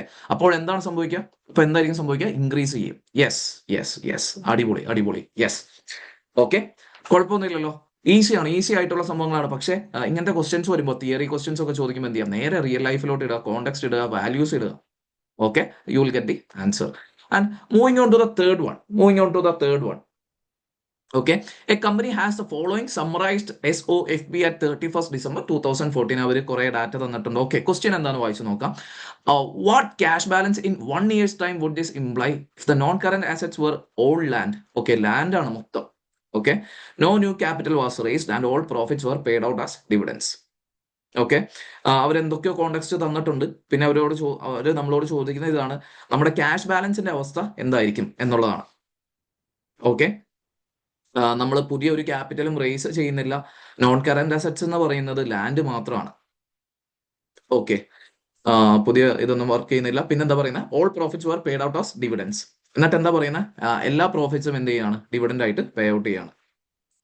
ഓക്കെ, നമുക്ക് കോണ്ടെക്സ്റ്റ് വായിച്ചു നോക്കാം. ഓക്കെ, നമുക്ക് ഇങ്ങനെ 31st December 2014 കണക്ക് അവർ തന്നിട്ടുണ്ട്. Non current assets 1000, current assets ഇങ്ങനെ ഇൻവെന്ററി, റിസീവബിൾ, ക്യാഷ് ഒക്കെ തന്നിട്ടുണ്ട്. കറന്റ് ലയബിലിറ്റീസ്, പേയബിൾസ് ഒക്കെ തന്നിട്ടുണ്ട്. ഇനി കോണ്ടെക്സ്റ്റ് എന്താ പറയുന്നത്? Over the next year the company should double it sales. Okay, അടുത്ത വർഷം കമ്പനി എന്ത് ചെയ്യാണ്? സെയിൽസ് ഇൻക്രീസ് ചെയ്യാണ്. ഓക്കെ, സെയിൽസിനെ പറ്റി നിലവിലൊന്നും പറഞ്ഞിട്ടില്ലല്ലോ, കോണ്ടെക്സ്റ്റിൽ ഇല്ല. Okay, the company does not plan to invest in any new non current assets. പുതിയതായിട്ട് ഒരു നോൺ കറന്റ് അസറ്റും. ഇപ്പോൾ നമ്മൾ നിൽക്കുന്നത് എവിടെയാണ്? 2014 ഓക്കെ, 2015 ആവുമ്പോഴുള്ള കാര്യമാണ് അവർ ചോദിക്കുന്നത്. കമ്പനി എന്ത് ചെയ്യുന്നില്ല? പുതിയതായിട്ട് നോൺ കറന്റ് അസറ്റ്സ് ഒന്നും പ്ലാൻ ചെയ്യുന്നില്ല. പക്ഷേ inventories, receivables and payables should all move in line with sales. Inventory ആയിക്കോട്ടെ, റിസീവബിൾ ആയിക്കോട്ടെ, പേയബിൾ ആയിക്കോട്ടെ, ഇതെല്ലാം എന്ത് ചെയ്യും? സെയിൽസിനെ പോലെ തന്നെ മൂവ് ചെയ്യും എന്നാണ് പറയുന്നത്. ദാറ്റ് മീൻസ് സെയിൽ ഡബിൾ ആവുകയാണെങ്കിൽ നമ്മുടെ ഇൻവെന്ററിയും, റിസീവബിളും, പേയബിളും, ഈ 3 സാധനങ്ങളും എന്ത് ചെയ്യും? ഡബിൾ ചെയ്യും. ഓക്കെ, ഇവർ ക്യാഷിനെ പറ്റി എന്തെങ്കിലും പറയുന്നുണ്ടോ? ഇല്ല. ക്യാഷിന്റെ സിറ്റുവേഷൻ എന്തായിരിക്കും എന്നാണ് നമ്മളോട് അനലൈസ് ചെയ്യാൻ പറയുന്നത്. കുഴപ്പമില്ല, രസമുള്ള ഒരു ക്വസ്റ്റ്യൻ ആണ്, അല്ലെ? ഇങ്ങനത്തെ ക്വസ്റ്റ്യൻ ഒക്കെ വന്നാൽ എങ്ങനെ ചെയ്യും മക്കളെ? ഇങ്ങനെ ഒരു ക്വസ്റ്റ്യൻ വന്നു, എങ്ങനെ ചെയ്യും? ഇപ്പോൾ സേ ഫോർ എക്സാമ്പിൾ എന്റെ ഇൻവെന്ററി ഡബിൾ ചെയ്യാണ്, അല്ലെ? ഇൻവെന്ററി ഡബിൾ ചെയ്യാണ്. നോൺ കറന്റ് അസറ്റ്സിന് എന്തെങ്കിലും ചേഞ്ച് ഉണ്ടോ? ഇല്ല. ഓക്കെ, ഇവര് ഈ SOFP തന്നത് എന്തിനാണോ? ഇത് ലാൻഡ് ആണെന്ന് പറയാൻ കാര്യം എന്താണോ? ഇത് ലാൻഡ് അല്ല എന്നുണ്ടെങ്കിൽ എന്ത് സംഭവിച്ചേനെ? ഡിപ്രീസിയേഷൻ ഒക്കെ സംഭവിച്ച് ക്യാരിങ് വാല്യൂ ഒക്കെ മാറിയാണ്. അപ്പൊ ചിലപ്പോൾ നമ്മൾ എന്ത് ചെയ്യാം? ഇനിയിപ്പം ഏതെങ്കിലും അസറ്റ് ഡിസ്പോസ് ആയോ, അങ്ങനത്തെ കൺഫ്യൂഷൻസ് ഒക്കെ വരും. അതുകൊണ്ടാണ് അവർ പ്രത്യേകം പറയുന്നത് ലാൻഡ് ആണ് 1000. അപ്പൊ അടുത്ത വർഷം എന്ത് തന്നെയായിരിക്കും? 1000 ആയിരിക്കും. ഓക്കെ, കുഴപ്പമൊന്നുമില്ലല്ലോ. ലാൻഡിന് ഡിപ്രീസിയേഷൻ ഉണ്ടോ? ഇല്ല. ഇപ്പൊ ലാൻഡ് ആണെങ്കിൽ 1000 ആയിരിക്കും. പിന്നെ ഇൻവെന്ററീസിന് എന്താ സംഭവിക്കുന്നത്? Inventories, 1 second, I'll open my Excel sheet. Okay, yes. So നമ്മുടെ ഇൻവെന്ററീസിന് എന്തായിരിക്കും സംഭവിക്കുന്നത്? ഇൻവെന്ററി ഇപ്പൊ 200 ആയിരുന്നു ഉള്ളത്, അല്ലെ? 200 ഉള്ള ഇൻവെന്ററി നെക്സ്റ്റ് ഇയർ ആകുമ്പോഴത്തേനും എന്താ? 400 ആവും എന്നാണ് പറയുന്നത്. ഓക്കെ, കുഴപ്പമൊന്നുമില്ലല്ലോ. പിന്നെ പറയുന്നത് എന്താ? എന്റെ റിസീവബിൾസ് ഉണ്ട്, റിസീവബിൾസ് 150 ഉണ്ട്. റിസീവബിൾസും എന്ത് ചെയ്യും? ഡബിൾ ചെയ്യൂലേ? Yes, of course. So receivables എന്ത് ചെയ്യാണ്? റിസീവബിൾസ് 150 ആയിരുന്നു ഉണ്ടായിരുന്നത്, അതെന്താവുകയാണ്? 300 ആവുകയാണ്. ഫൈൻ, പ്രശ്നമൊന്നുമില്ലല്ലോ. പിന്നെ പറയുന്നത് എന്താ? ക്യാഷ് ഇപ്പോൾ 100 ഉണ്ട്. ക്യാഷിനെ പറ്റി എന്തെങ്കിലും പറയുന്നുണ്ടോ? ഇല്ല. കാണത്തില്ല. Yes, sorry guys, thank you. So yes, I hope it's okay now. Okay ആണെങ്കിൽ എനിക്ക് ചാറ്റ് ബോക്സിൽ പെട്ടെന്ന് റിപ്ലൈ തരോ please? Okay, yes, thank you. So അടുത്തത് എന്തായിരിക്കും ചെയ്യുന്നത്? ഞാൻ എന്റെ ക്യാഷിന്റെ ലെവൽസും കൂടെ എഴുതി വെക്കുകയാണ്. ഓക്കെ, ക്യാഷ് എത്ര ഉണ്ട്? ക്യാഷ് ഈ ഇയറിൽ 100 ഉണ്ട്. നെക്സ്റ്റ് ഇയറിലെ സിറ്റുവേഷൻ ആണ് നമുക്ക് എന്ത് ചെയ്യേണ്ടത്? കണ്ടുപിടിക്കേണ്ടത്. Okay, fine. Moving on to the next one. ഏതാ പറയുന്നത്? Current liabilities. പ്രത്യേകിച്ച് ഒന്നും പറയുന്നില്ല. And payables. ഇല്ല, പേയബിൾസ് എത്രയുണ്ട്? 200 ഉണ്ട്. ഓക്കെ, കറന്റ് ലയബിലിറ്റീസിന്റെ പേയബിൾസ് 200 ഉണ്ട്. ഈ വർഷം 200 ഉണ്ട്. ആൻഡ് അടുത്ത വർഷം അതെന്തായിരിക്കും? 400 ആയിരിക്കും എന്നാണ് പറയുന്നത്. ഓക്കെ, ഇത്രയും ഡാറ്റയാണ് നമ്മളോട് ക്വസ്റ്റ്യനിൽ പറയുന്നത്. നമ്മളോട് എന്നിട്ട് എന്താ ചോദിക്കുന്നത്? അടുത്ത വർഷത്തെ ക്യാഷിന്റെ സിറ്റുവേഷൻ എന്തായിരിക്കും? അല്ലെ? ഓപ്ഷൻസ് എന്തൊക്കെയാ? ഓപ്ഷൻസ് വായിച്ചു നോക്കിക്കേ. 100,000 cash in hand, 200,000 cash in hand, 50,000 over draft, 100,000 over draft. ഇതാണ് കേസസ്. എങ്ങനെയായിരിക്കും ചെയ്യാം? ഇങ്ങനെ നമ്മൾ ലിസ്റ്റ് ഔട്ട് ചെയ്ത് കഴിയുമ്പോൾ തന്നെ നമുക്ക് എന്ത് അസ്യൂം ചെയ്യാം? ഓക്കെ, ഇൻവെന്ററി 200ൽ നിന്ന് 400ലേക്ക് കൂടി, പേബിൾസും 200ൽ നിന്ന് 400 അല്ലേ? അല്ലേ? അപ്പം നമുക്ക് എന്ത് അസ്യൂം ചെയ്യാം? ഓക്കെ, ഞാൻ എന്ത് ചെയ്യാണ്? കടം മേടിച്ചിട്ട് ഞാൻ കുറെ ഇൻവെന്ററി മേടിച്ചു. ഓക്കെ, ഇത് തമ്മിൽ അങ്ങോട്ടും ഇങ്ങോട്ടും ക്യാൻസൽ ഔട്ട് ചെയ്തു പോകും. ഫൈൻ, പ്രശ്നമൊന്നുമില്ലല്ലോ. പിന്നെ 150 ആയിരുന്ന റിസീവബിൾസ് 300 ആയി. 150 ആയിരുന്ന റിസീവബിൾസ് 300 ആയി. അതെങ്ങനെയായിരിക്കും സംഭവിക്കുക? അതെങ്ങനെയായിരിക്കും സംഭവിക്കുക? അവിടെയാണ് നമുക്ക് എന്ത് ചെയ്യേണ്ടത്? നമ്മൾ നമ്മുടെ ഡയറക്ടർ ബ്രില്യൻസ് ഒക്കെ യൂസ് ചെയ്യേണ്ടത്. എങ്ങനെയായിരിക്കും യൂസ് ചെയ്യുന്നത്? ചിന്തിക്കണ്ടേ? ഓക്കെ, മനസ്സിലാക്കി വെക്കുക. വർക്കിംഗ് ക്യാപിറ്റൽ റിസീവബിൾസ് 300 ആയി, 150 ഉള്ള സാധനം 300 ആയി എന്ന് പറഞ്ഞാൽ there is A lack of 150. ഇല്ലേ? ഈ ഒരു 150 രൂപ അവിടെ എന്ത് വരികയാണ്? 150,000 ആണ്. ഞാൻ four the sake of example പറയാട്ടോ. 150 റുപ്പീസ് അവിടെ എന്ത് ചെയ്യാണ്? കുറവ് വരികയാണ്. അല്ലെ? ആ 150ലെ 100 മിക്കവാറും എന്തായിരിക്കും? ക്യാഷ് ആയിരിക്കും. അല്ലെ? ഇവിടെ ഉണ്ടായിരുന്ന 100 എന്ത് ചെയ്യാണ്? ഞാൻ ഇവിടെ -100. That means I mean 0. അല്ലെ? 150 ഇവിടെ എനിക്ക് എന്തുണ്ട്? ഇവിടെ എനിക്ക് 150 ഡിഫറൻസ് വരുന്നുണ്ട്. ഇതിലെ 100 മിക്കവാറും എങ്ങനെയായിരിക്കും? ആരായിരിക്കും ഫണ്ട് ചെയ്തിട്ടുണ്ടാവുക? ക്യാഷ് ആയിരിക്കും ഫണ്ട് ചെയ്തിട്ടുണ്ടാവുക. ഓക്കെ, പിന്നെയും എനിക്കൊരു 50,000ന്റെ കുറവ് ഉണ്ട്. അല്ലെ? പിന്നെയും എനിക്കൊരു 50യുടെ കുറവുണ്ട്. ഇത് ഞാൻ എങ്ങനെയായിരിക്കും ചെയ്തിട്ടുണ്ടാവുക? സ്വാഭാവികമായിട്ടും എന്റെ ബാങ്കിന്റെ അടുത്തുനിന്നോ, അല്ലെ? അല്ലെങ്കിൽ എനിക്ക് ഏതെങ്കിലും ഒരു പേയബിളോ ബാക്കി കാര്യങ്ങളോ കൂടണം. അല്ലെ? അല്ലെങ്കിൽ അത് വർക്കൗട്ട് ആവൂല. അപ്പം അതിന്റെ മീനിങ് എന്താണ്? ഞാൻ ബാങ്കിൽ പോയിട്ടായിരിക്കും എടുക്കുക. ഞാൻ എന്റെ ഓപ്ഷൻസ് ഒന്നുകൂടെ നോക്കുകയാണ്. A, B, C, D. അല്ലെ? ഓവർ ഡ്രാഫ്റ്റിന്റെ ഒരു കേസ് അവർ പറയുന്നുണ്ട്. അല്ലെ? നിങ്ങൾക്ക് എന്ത് വരാം? ക്യാഷ് 50,000 ഓവർ ഡ്രാഫ്റ്റ് വരാം എന്നാണ് പറയുന്നത്. അല്ലെ? അപ്പം എന്തായിരിക്കും? ഞാൻ I will be moving forward with option C. Option A വരുമോ? ഇല്ല. ഓപ്ഷൻ ബി വരുമോ? ഇല്ല. ഓപ്ഷൻ ഡി വരുമോ? ഇല്ല.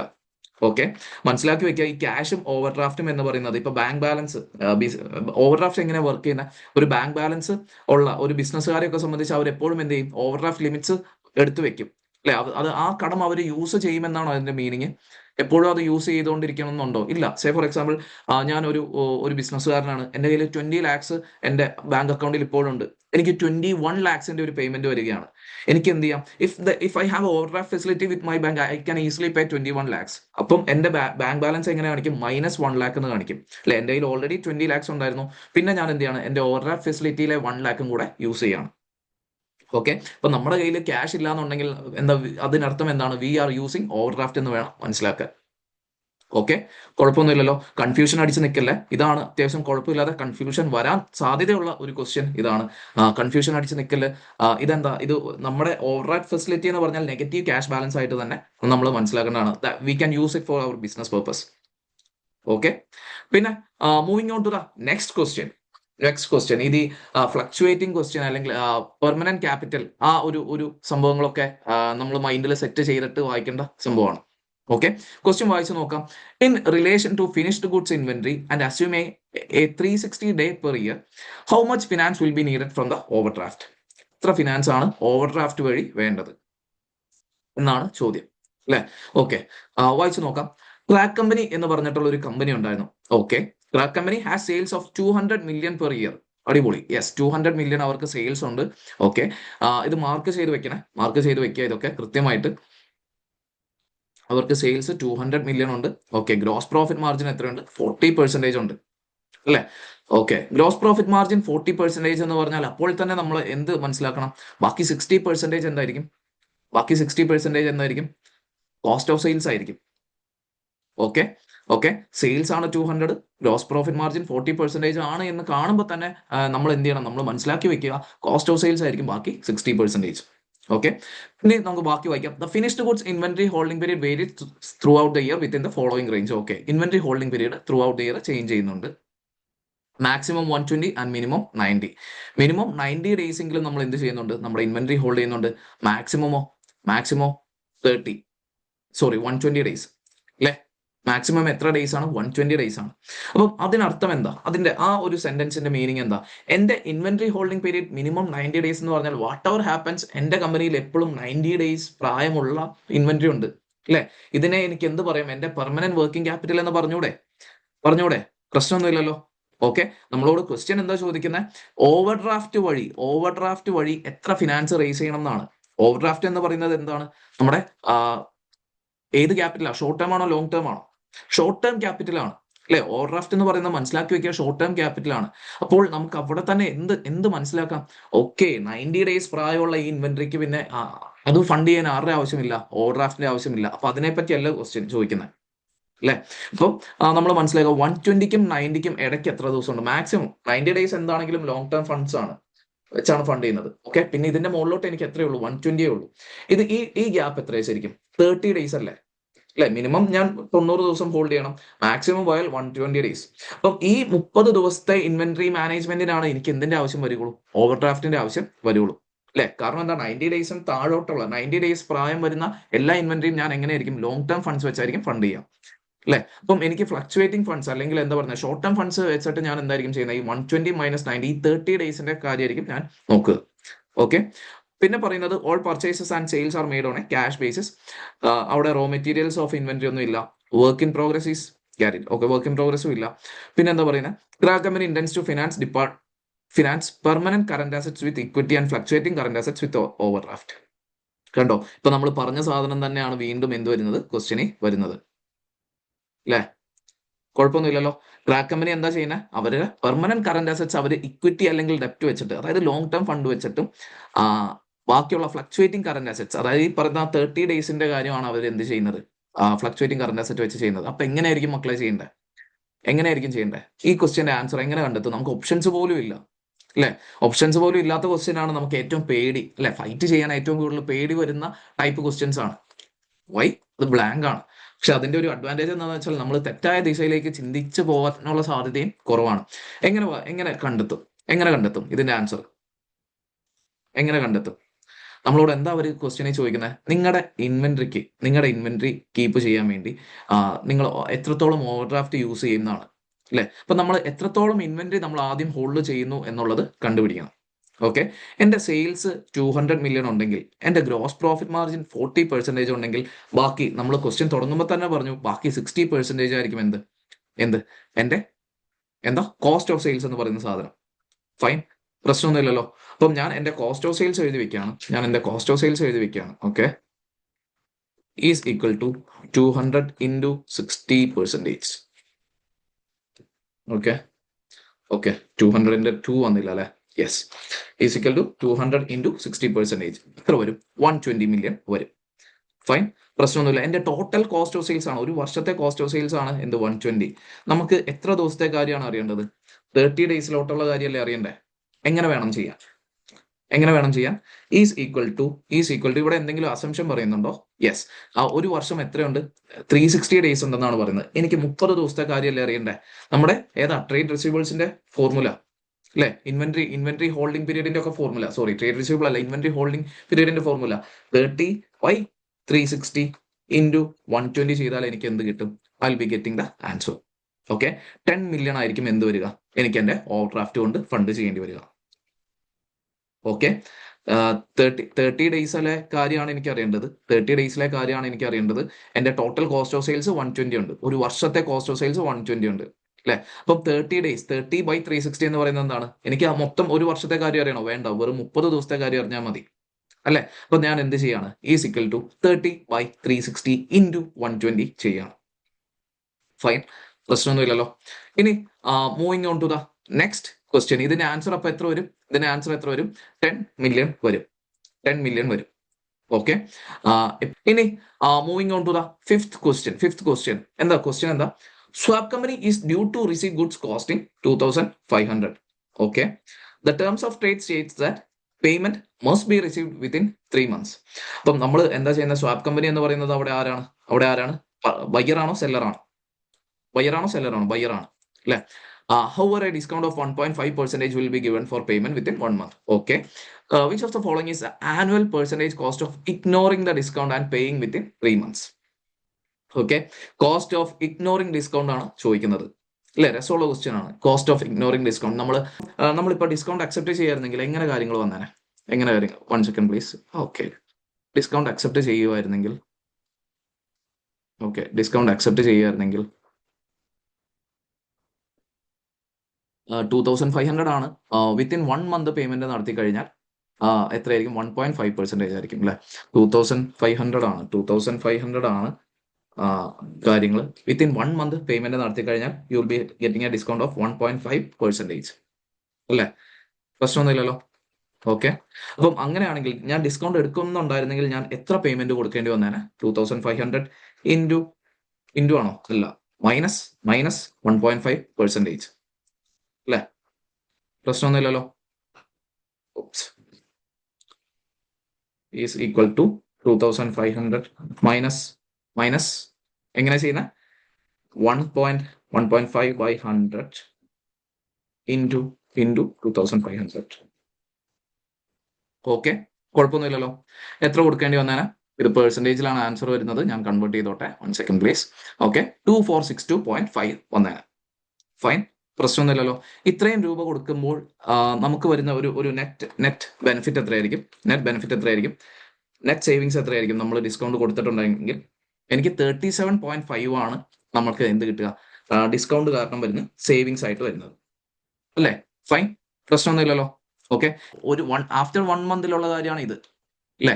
ആഫ്റ്റർ 3 months ആണ് നോർമലി നമ്മുടെ പേയ്മെന്റ് പീരീഡ് വരിക, വിച്ച് ഇസ് ആഫ്റ്റർ 3 months ഞാൻ എത്ര കൊടുക്കണം? 2500 കൊടുക്കണം. ദാറ്റ് മീൻസ് ഈ 2 monthsലെ കാര്യത്തിനാണ് അല്ലെ, ഈ 2 monthsലെ കാര്യത്തിനാണ് ഞാൻ എന്ത് ചെയ്യുന്നത്? എക്സ്ട്രാ എന്റെ ഒരു ഫിനാൻസ് കോസ്റ്റ് പോലെ 37.5 ഇവിടെ വരിക അല്ലേ. ഫൈൻ, അതായത് 1 മാസം കഴിഞ്ഞ് കൊടുത്തായിരുന്നെങ്കിൽ എനിക്ക് എത്ര കൊടുത്താൽ മതിയായിരുന്നു? 2462.5 കൊടുത്താൽ മതിയായിരുന്നു. പക്ഷേ എന്ത് സംഭവിക്കുകയാണ്? ഞാൻ ആ സമയത്ത് ഡിസ്കൗണ്ട് കൊടുക്കാൻ തീരുമാനിക്കുന്നുണ്ടോ? ഇല്ല അല്ലെ. അതുകൊണ്ട് എന്താവുകയാണ്? 2500 ഞാൻ പേ ചെയ്യേണ്ടി വരികയാണ്. ഓക്കെ, അപ്പം I should treat this 37.5 as A finance cost അല്ലെ. അങ്ങനെ എനിക്ക് എന്ത് ചെയ്യാം? കാണാം. നമ്മൾ ഇൻവെസ്റ്റ്മെന്റ് അപ്രൈസൽ പഠിക്കുന്ന സമയത്ത് ഒരു എഫക്റ്റീവ് ആനുവൽ ഇൻട്രസ്റ്റ് റേറ്റ് കണ്ടുപിടിക്കുന്നുണ്ടായിരുന്നു അല്ലെ, ഓർമ്മയുണ്ടോ ആ സാധനം? സെയിം ഫോർമുലയാണ്, സെയിം ലോജിക്കാണ് നമ്മൾ ഇവിടെയും യൂസ് ചെയ്യുന്നത് അല്ലെ. ഇൻവെസ്റ്റ്മെന്റ് അപ്രൈസലിലെ എഫക്റ്റീവ് ആനുവൽ ഇൻട്രസ്റ്റ് റേറ്റിന്റെ സെയിം ഫോർമുലയാണ് ഇവിടെ യൂസ് ചെയ്യുന്നത്. ഇതെങ്ങനെ കാണുന്നത്? ആദ്യം നമ്മൾ എന്ത് ചെയ്യും? ഇൻട്രസ്റ്റ് റേറ്റ് കണ്ടുപിടിക്കും അല്ലെ, which means is equal to 37.5 divided by ഏതാ ചെയ്യേണ്ടത്? ഈ ഒരു എമൗണ്ടിന്റെ പുറത്താണ് എനിക്ക് എന്ത് വരിക? 2 മാസത്തെ ഫിനാൻസ് കോസ്റ്റ് വരിക അല്ലേ. So I will be inquiring എത്രയാ? എന്റെ പെർസെന്റേജ് 0.15% അല്ലെ. ഇങ്ങനെ ഒരു റേറ്റ് ആണ് കണ്ടുപിടിച്ചത്. എന്ത് ചെയ്താൽ മതി? Is equal to 1 + r whole raise to n എന്നല്ലേ. 1 പ്ലസ് ഞാൻ എന്ത് ചെയ്യാണ്? ഇത് ആഡ് ചെയ്യാണ്. This is equal to whole raise to n എന്തായിട്ടാണ് നിങ്ങൾ യൂസ് ചെയ്യുന്നത്? 2 മാസത്തേനാണ് നിങ്ങൾ എന്ത് കണ്ടുപിടിക്കുന്നത്? നിങ്ങൾക്ക് എത്ര കോസ്റ്റ് വന്നത്? 37.5 വന്നത് അല്ലെ. 2 മാസത്തേനാണ് നിങ്ങൾക്ക് എന്ത് വന്നത്? 37.5 കോസ്റ്റ് വന്നത്. അങ്ങനെയാണെങ്കിൽ 12 മാസം എന്ന് പറയുമ്പോൾ എത്ര 2 മാസങ്ങളുണ്ട്? നിങ്ങൾ ഒരു വർഷത്തെ കാര്യമല്ലേ പറയുന്നത്? 12 മാസം, അപ്പൊ എത്ര 2 മാസങ്ങളുണ്ട്? മീൻസ് 6 times അല്ലെ. ഹോൾ റേസ് ടു 6, ഇത് റേസ് ടു ആണ്. ഓക്കെ, റേസ് ടു 6 ചെയ്യുക അല്ലെ. ഇപ്പൊ നമ്മൾ എന്ത് കണ്ടുപിടിച്ചു? 1 + r is equal 1 + r whole raise to n എന്ന് പറഞ്ഞിട്ടുള്ള ഫോർമുല അല്ലെ. 1 + r whole raise to n നമ്മൾ കണ്ടുപിടിക്കുകയാണ്, വിച്ച് ഈസ് 1.09492058. ഓക്കെ, നമ്മുടെ ഫോർമുല എന്തായിരുന്നു? 1 + r, capital letter r is equal to 1 + r is equal to 1 whole raise to n എന്ന് പറഞ്ഞതാണ് നമ്മുടെ ഫോർമുല. ഓക്കെ, ഈ ഫോർമുലയാണ് നമ്മൾ എന്ത് ചെയ്യുന്നത്? ഇവിടെയും അപ്ലൈ ചെയ്യുന്നത്. സോ എന്താ ചെയ്യുന്നത്? ഇപ്പം 1 + r whole raise to n എന്ന് നമ്മൾ കണ്ടുപിടിച്ചു. ഇനി എന്ത് ചെയ്യാണ്? ഈ 1+ അപ്പുറത്ത് കിടക്കുന്ന 1+നെ നമ്മൾ എന്ത് ചെയ്യാണ്? ഇങ്ങോട്ട് കൊണ്ടുവരികയാണ്. Therefore we have to reduce -1 അല്ലെ. എന്റെ ആൻസർ എത്രയായിരിക്കും? 0.094 ആയിരിക്കും. ഓക്കെ, ദാറ്റ് മീൻസ് എത്ര പെർസെൻറ്റേജ് വരും? 9.4% വരും. ഓക്കെ, നമ്മുടെ ക്വസ്റ്റ്യനിലുണ്ടോ 9.4%? യെസ്, നമുക്ക് എന്ത് ചെയ്യാം? നമുക്ക് ഓപ്ഷൻ ഡി വെച്ച് മുന്നോട്ട് പോവാം. ഓക്കെ, കുഴപ്പമൊന്നുമില്ലല്ലോ. ഇനി moving on to question number 6. Match the characteristic below with the appropriate working capital strategy. നമ്മൾ മാച്ച് ദ ഫോളോയിങ് ആണ്. പെട്ടെന്ന് തീർക്കാം. Relatively high level of current assets, relatively high level of current assets, ഇതിൽ ഏതായിരിക്കും, ഏത് working capital strategy ആയിരിക്കും? Aggressive ആയിരിക്കും, conservative ആയിരിക്കും? High level of current assets എന്ന് പറഞ്ഞാൽ കറന്റ് അസറ്റ്സിന്റെ ലെവൽ എന്താണ്, ഭയങ്കര ഹൈ ആണെന്നാണ് പറയുന്നത്. അപ്പം എന്തായിരിക്കും, നമ്മൾ അവിടെ ഒരു സേഫ്റ്റി ആണ് അല്ലെ നമ്മൾ നോക്കുന്നത്. ഒബ്വിയസ്ലി അതെന്താണ്, കൺസർവേറ്റീവ് ഇൻവെസ്റ്റ്മെന്റ് സ്ട്രാറ്റജി ആയിരിക്കും. ഫൈൻ, പ്രശ്നമൊന്നുമില്ലല്ലോ. അടുത്ത relatively low level. High level conservative ആണെങ്കിൽ ഒബ്വിയസ്ലി എന്താണ്, ഓപ്പോസിറ്റ് അഗ്രസീവ് ഫിനാൻസിങ് സ്ട്രാറ്റജി ആയിരിക്കും. പിന്നെ relatively large amounts of short term finance, ഇതെന്തായിരിക്കും, അഗ്രസീവ് ആണോ കൺസർവേറ്റീവ് ആണോ? അഗ്രസീവ് ആണോ കൺസർവേറ്റീവ് ആണോ? Large amount of short term finance, large amount of short term finance, എന്റെ ഷോർട്ട് ടേം ഫിനാൻസ് ആണ് അധികവും, അതെന്തായിരിക്കും, അഗ്രസീവ് ഇൻവെസ്റ്റ്മെന്റ് സ്ട്രാറ്റജി ആയിരിക്കും. And relatively small amount of short term finance എന്ന് പറയുന്നത് എന്താണ്, കൺസർവേറ്റീവ് ഫിനാൻസിങ് സ്ട്രാറ്റജിയാണ്. അല്ലെ, ഇത് ശരിക്കും മാച്ച് ദ ഫോളോയിങ്, മാച്ച് ചെയ്യാൻ എന്തെങ്കിലും ഉണ്ടോ? ഇല്ല, it is already matched. In case ഇങ്ങനെ വരാൻ സാധ്യതയില്ല, പക്ഷെ ഇൻ കേസ് ഇങ്ങനെ വന്നാലും എന്ത് ചെയ്യരുത്, നമ്മൾ പിന്നെ ഇരുന്ന് കൺഫ്യൂഷൻ അടിക്കാൻ പാടുണ്ടോ? എക്സാമിന് കൺഫ്യൂഷൻ അടിക്കാൻ പാടുണ്ടോ? ഇല്ല, നേരെ എന്ത് ചെയ്യുക, കണക്ട് ചെയ്ത് കൊടുത്താൽ മതി. ഓക്കെ, ഇനി moving on to the seventh question അല്ലെ, നമ്മുടെ സെക്ഷൻ എ ക്വസ്റ്റ്യൻസിന്റെ ലാസ്റ്റത്തെ ക്വസ്റ്റ്യൻ ആണ്. After this we will take a break and ഒരു 15 മിനിറ്റ്സ് ബ്രേക്ക് എടുത്തിട്ട് എന്ത് ചെയ്യാം, നമുക്ക് ക്വസ്റ്റ്യൻ, ഒരു സെക്ഷൻ സി ക്വസ്റ്റ്യൻ ചെയ്യാം. ഓക്കെ, ഫൈൻ, പ്രശ്നമൊന്നുമില്ലല്ലോ. Yes, so Directive company finance its working capital with an overdraft at a cost of 7% per year. Okay, Directive company എന്ത് ചെയ്യാണ്, അവരുടെ വർക്കിംഗ് ക്യാപിറ്റൽ 7% പെർ ഇയർ വെച്ച് കോസ്റ്റ് ചെയ്യാണ്. Its major supplier offers a discount of 0.5% for settlement of invoices after 10 days rather than the usual 30 days. Usually 30 days കൊണ്ടാണ് payment നടത്തേണ്ടത്. പക്ഷേ ഇവിടെ എനിക്ക് എൻ്റെ സപ്ലയർ എന്ത് ചെയ്യാണ്, ഡിസ്കൗണ്ട് തരികയാണ്. എത്ര പെർസെൻറ്റേജ്? 0.5%. ഫൈൻ, ഇതിൽ എത്ര ഡേയ്സ് ഉണ്ടെന്ന് വേണം അസ്യൂം ചെയ്യാൻ? Assume 365 days. Which statement correctly explains what directive company should do? Directive company എന്ത് ചെയ്യണം എന്നുള്ളതാണ് നമ്മുടെ ക്വസ്റ്റ്യൻ. ഓക്കെ, അതായത് ഡിസ്കൗണ്ട് അക്സെപ്റ്റ് ചെയ്യണോ വേണ്ടയോ എന്നുള്ളത്. ഓക്കെ, ഓപ്ഷൻ എ എന്താ പറയുന്നത്, പേ in 10 days because at 9.5% per year the benefit of the discount exceeds the cost of overdraft. നമ്മൾ എന്ത് ചെയ്യണം, 10 ദിവസം കൊണ്ട് പേയ്മെന്റ് അടയ്ക്കണം. കാരണം 9.5% per year the benefit of discount exceeds the cost of overdraft. നമ്മുടെ ഓവർഡ്രാഫ്റ്റിന്റെ കോസ്റ്റ് എത്രയാണ്? 7% ആണ്. അപ്പോൾ 9.5% ബെനിഫിറ്റ് എന്ന് പറയുന്നത് എന്താണ്, എക്സീഡ് ചെയ്യുന്നു എന്നാണ് പറയുന്നത്. അതുകൊണ്ട് നമ്മൾ എന്ത് ചെയ്യണം, ആ ബെനിഫിറ്റ്സ് ആണ് നമുക്ക് അവിടെ മുൻതൂക്കം നമ്മൾ കൊടുക്കേണ്ടത് അല്ലെ. അതായത് ഡിസ്കൗണ്ട് ഒഴിവാക്കുകയാണെങ്കിൽ, നമ്മൾ ഡിസ്കൗണ്ട് അക്സെപ്റ്റ് ചെയ്തില്ലെങ്കിൽ നമുക്ക് വരുന്ന കോസ്റ്റ് ആണ് എന്ത്, ഈ പറയുന്ന 9.5%. അല്ലെ, അപ്പം ഡിസ്കൗണ്ട് എടുക്കാതെ വന്നാൽ നമ്മൾ നോർമലി 7% കൊടുത്താൽ മതി. പക്ഷെ ഡിസ്കൗണ്ട് എടുക്കാതെ വന്നാൽ നമുക്ക് അവിടെ നഷ്ടപ്പെടുന്നത് 9.5% ആണ്. ഓക്കെ, ഇനി അടുത്തത് പേ in 30 days because at 9.5% per year the discount is more expensive than the over draft. എന്താ പറയുന്നത്, 30 ദിവസം കൊണ്ട് നിങ്ങൾ പേയ്മെന്റ് നടത്തിയാൽ മതി, 10 ദിവസം കൊണ്ട് പേയ്മെന്റ് നടത്തണോ? മറ്റേ സെറ്റിൽമെന്റ് ഡിസ്കൗണ്ട് നിങ്ങൾ കൺസിഡർ ചെയ്യേണ്ട. വൈ? കാരണം 9.5% പെർ ഇയർ ദ ഡിസ്കൗണ്ട് എന്ന് പറയുന്നത് ഭയങ്കര എക്സ്പെൻസീവ് ആണെന്നാണ് പറയുന്നത്. Okay, pay in 30 days because at 6.3% per year the benefit of discount is less than the cost of over draft. അടുത്ത ഓപ്ഷൻ എന്താ പറയുന്നത്, 30 ദിവസം കൊണ്ട് പേ ചെയ്താൽ മതി. കാരണം 6.3% പെർ ഇയർ എന്ന് പറയുന്ന ബെനിഫിറ്റ് കുറവാണ് അല്ലെ, ഓവർ ഡ്രാഫ്റ്റിനേക്കാളും കുറവാണ്. 7% ഡിസ്കൗണ്ട് കോസ്റ്റിനേക്കാളും കുറവാണ് എന്നാണ് പറയുന്നത്. Okay, and next one is pay in 10 days because at 6.3% per year the discount is cheaper than the overdraft. Okay, നിങ്ങൾ എന്ത് ചെയ്യണം, 10 ദിവസം കൊണ്ട് പേ ചെയ്യുക. ബിക്കോസ് 6.3% പെർ ഇയർ, ആ ഡിസ്കൗണ്ടിന് നമുക്ക് കിട്ടുന്ന ആ ഒരു കോസ്റ്റ്, അല്ലെങ്കിൽ ഡിസ്കൗണ്ട് എടുക്കാതെ വരുമ്പോൾ നമുക്ക് വരുന്ന കോസ്റ്റ് എന്ന് പറയുന്നത് എന്താണ്, ഓവർഡ്രാഫ്റ്റിനേക്കാളും കുറവാണ്. എങ്ങനെ ചെയ്യും ഇങ്ങനത്തെയൊക്കെ ക്വസ്റ്റ്യൻസ് വന്നാൽ? എങ്ങനെ ചെയ്യും? ഓക്കെ, എങ്ങനെ ചെയ്യും? കാരണം നമുക്ക് തന്നെ ഈ അടുപ്പിച്ച് ഇത്രയും ഓപ്ഷൻസ് വായിക്കുമ്പോൾ നമുക്ക് എന്ത് ചെയ്യില്ല, മീനിങ് കിട്ടത്തില്ല അല്ലെ, ഇതിന്റെ മീനിങ് നമുക്ക് നഷ്ടപ്പെട്ടു പോകും. അപ്പോൾ നമ്മൾ എന്ത് ചെയ്യണം, ഇതിന്റെ കാൽക്കുലേഷൻ സ്ട്രേറ്റ് ഫോർവേഡ്, ഇതിന്റെ കാൽക്കുലേഷൻസ് ചെയ്ത് നോക്കുക. എങ്ങനെ ചെയ്യുന്നത്? ഇത്രയും നേരം ചെയ്ത സെയിം സംഭവം തന്നെ അല്ലെ. ആദ്യം എന്ത് ചെയ്യണം, എത്ര ഫിനാൻസ് കോസ്റ്റ് ആണ് നമുക്ക് എക്സ്ട്രാ വരുന്നതെന്നുള്ളതൊക്കെ ആ 1+R, ആ annual effective cost of discount നോക്കുകയാണ്. കാരണം എന്താ, ഇവിടെ ഓവർ ഡ്രാഫ്റ്റ് എന്ന് പറയുന്നത് 7% എന്ന് പറയുന്നത് പെർ ഇയർ കോസ്റ്റ് ആണ് അല്ലെ. അപ്പൊ നമുക്ക് ഒരിക്കലും ഒരു 0.5% വെച്ച് അതിനെ കമ്പയർ ചെയ്യാൻ പറ്റുമോ? ഇല്ല. നമ്മൾ എന്ത് ചെയ്യണം, ആനുവൽ എഫക്റ്റീവ് കോസ്റ്റ് കണ്ടുപിടിക്കണം.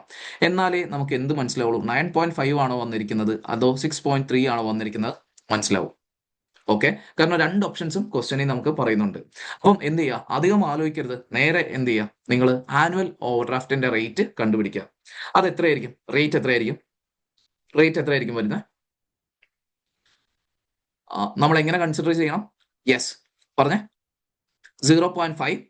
യെസ്, 0.5 ഡിവൈഡഡ് ബൈ എന്ത് ചെയ്യും? 0.5% ഡിവൈഡഡ് ബൈ, ഇനിയാണ് എനിക്ക് അറിയേണ്ടത്, എന്ത് ചെയ്യും?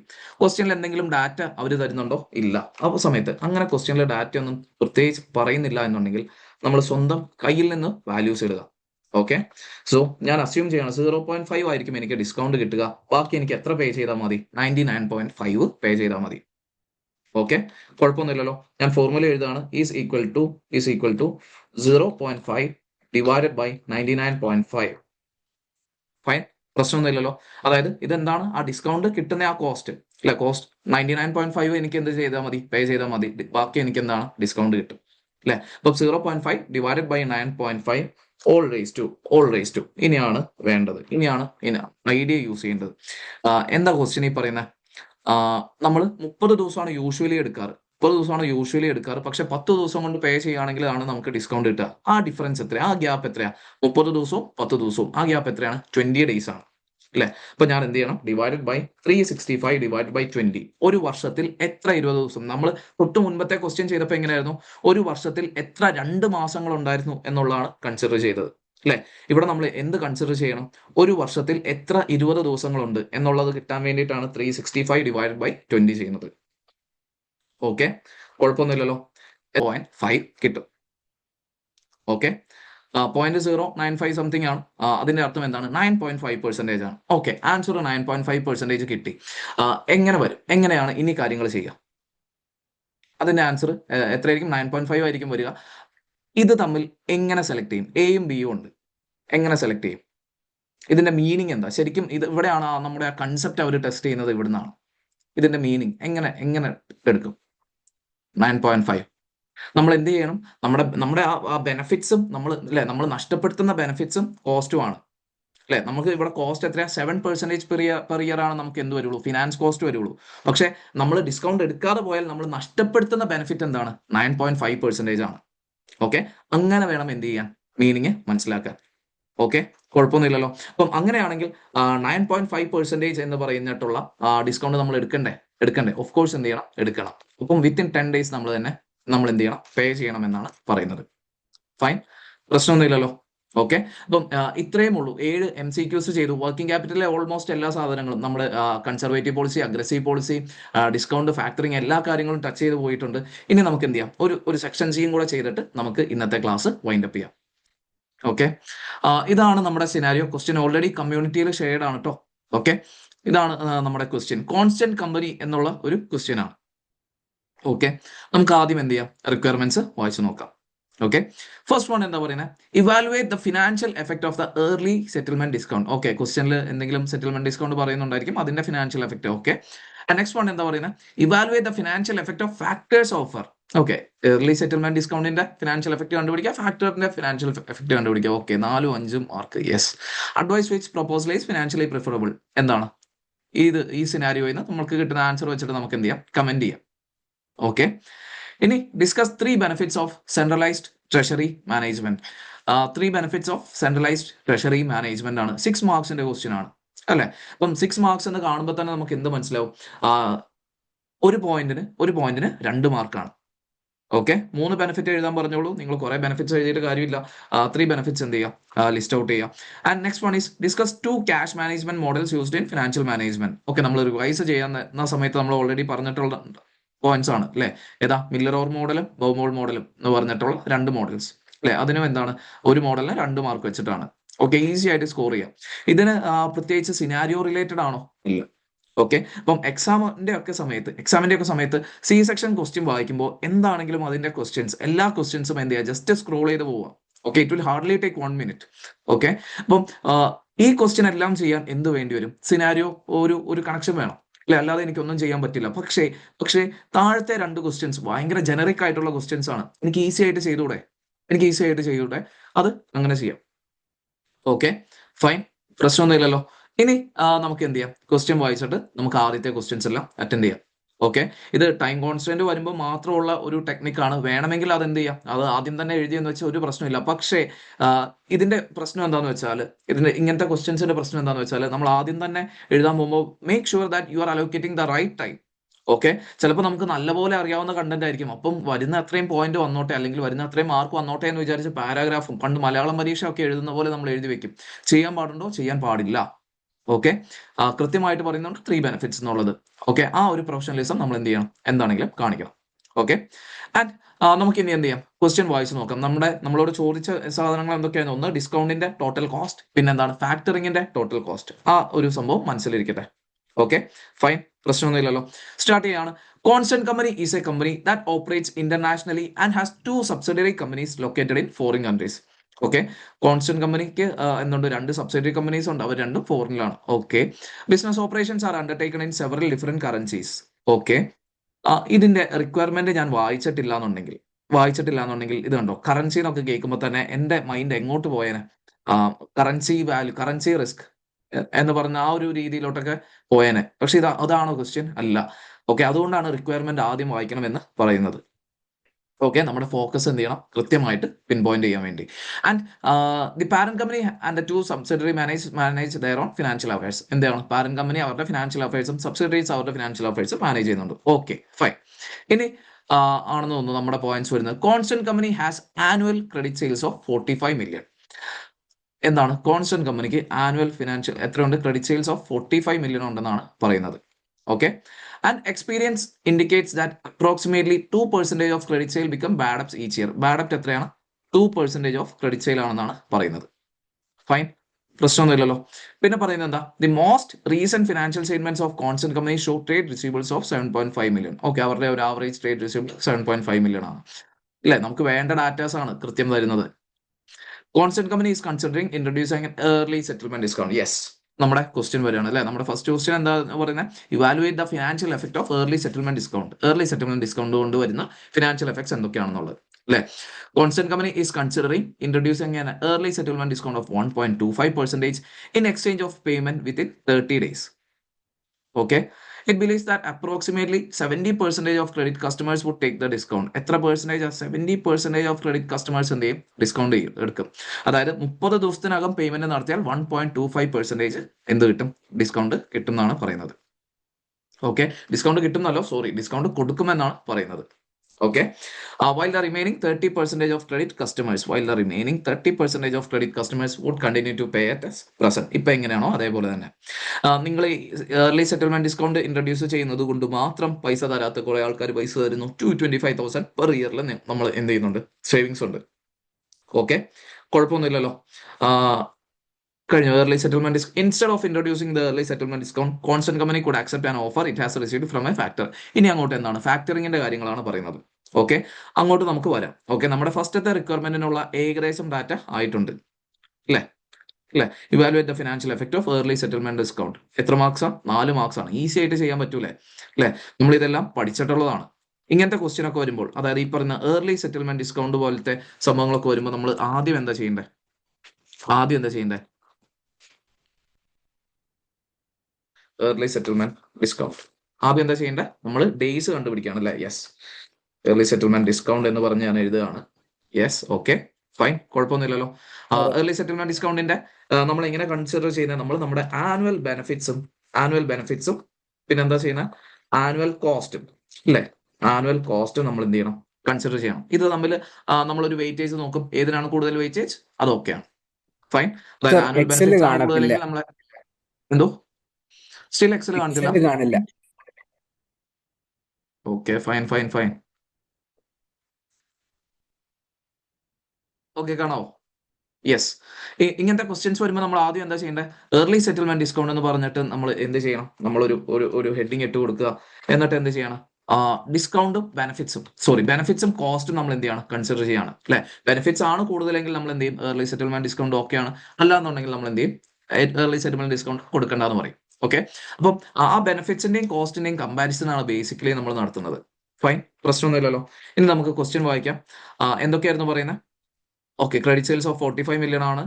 2% ആണ് ക്രെഡിറ്റ് സെയിൽസ്. ഇങ്ങനത്തെ കുറച്ച് ഡാറ്റയാണ് അല്ലെ. നമുക്ക് എന്ത് ചെയ്താൽ മതി?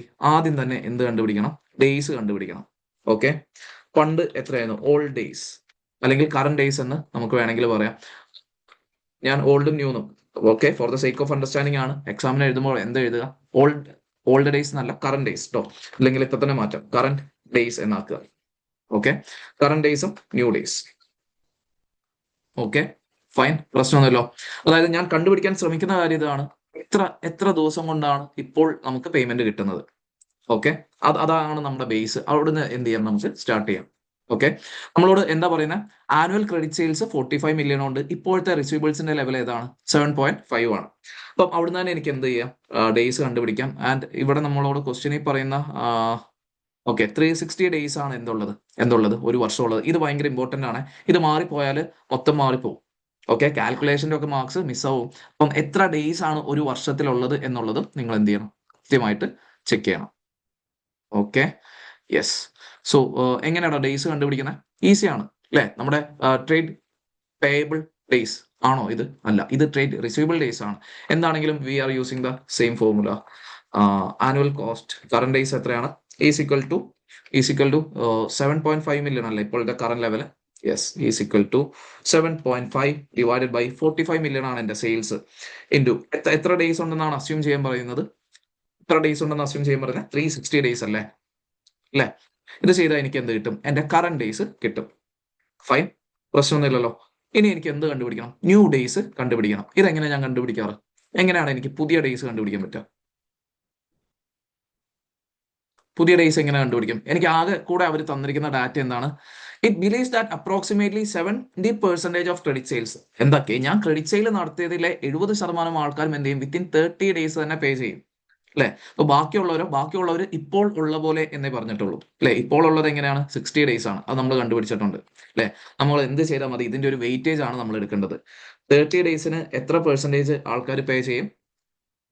ഈസിക്കൽ ടു ഓക്കെ, ഞാൻ ബ്രാക്കറ്റ് ഇട്ടില്ല, 1 second. Yes, is equal to bracket open 30 into 70%. 30 into 70% plus എന്താ ചെയ്യേണ്ടത്? ഇനി ബാക്കിയുള്ളത് എത്ര പെർസെന്റേജാ? 30% ആണ്. അവർ എത്ര ദിവസം കൊണ്ടായിരിക്കും പേ ചെയ്യുക? 60 ഡേയ്സ് കൊണ്ടാണ് പേ ചെയ്യുക. അപ്പം 60 into 30%. ഓക്കെ, വെയിറ്റേജ് വെച്ച് എന്ത് ചെയ്യാണ്? ഡേയ്സ് കണ്ടുപിടിക്കുക.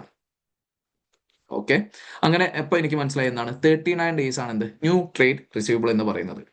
ഫൈൻ, പ്രശ്നമൊന്നുമില്ലല്ലോ. ഇനി എനിക്ക് എന്ത് ചെയ്യാം? ഇത് കണ്ടുപിടിച്ചു കഴിഞ്ഞാൽ എനിക്ക് എന്ത് കണ്ടുപിടിക്കാൻ പറ്റും? New level of trade receivable കണ്ടുപിടിക്കാൻ പറ്റും. ഇതൊരു പ്രീസെറ്റ് ഫോർമാറ്റ് പോലെ മനസ്സിലാക്കി വെച്ചു. ആദ്യം നമ്മൾ ഡേയ്സ് കണ്ടുപിടിക്കുന്നു, പിന്നെ എന്ത് കണ്ടുപിടിക്കാണ്? ഞാൻ ആനുവൽ കോസ്റ്റ് ഒന്ന് താഴോട്ട് എടുത്തെ. യെസ്,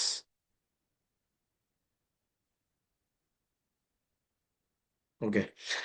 അടുത്തത് എന്താണ്? കറന്റ് ട്രേഡ് റിസീവബിൾ എത്രയാണെന്നുള്ളത് എഴുതി വെക്കുക. കറന്റ് റിസീവബിൾസ് എത്രയാണ്? കറന്റ് റിസീവബിൾസ് കണ്ടുപിടിക്കേണ്ട ആവശ്യമുണ്ടോ? ഇല്ല. എത്രയാണ്? 7.5 മില്യൺ അല്ലെ? 7,500. ഓക്കെ, ഞാൻ റിസീവബിൾസ് ഇൻട്രൊഡ്യൂസ് ചെയ്ത് കഴിഞ്ഞാൽ ന്യൂ റിസീവബിൾസ് എത്രയായിരിക്കും? ഈ പറഞ്ഞ പോലെ റിസീവബിൾസിന്റെ ഫോർമുല നേരെ തലതിരിച്ച് എഴുതിയാൽ മതി അല്ലെ? എങ്ങനെ എഴുതുന്നത്? എത്രയായിരിക്കും ന്യൂ റിസീവബിൾസ്? എങ്ങനെയാണ് കണ്ടുപിടിക്കുന്നത്? Is equal to yes, is equal to 39/360 ആണോ? ഈസ് ഈക്വൽ ടു 39/360 ഇൻറ്റു എന്താ ചെയ്യേണ്ട? എത്ര? Credit sales. യെസ്, 45,000. എത്ര വരും? 4875 വരും.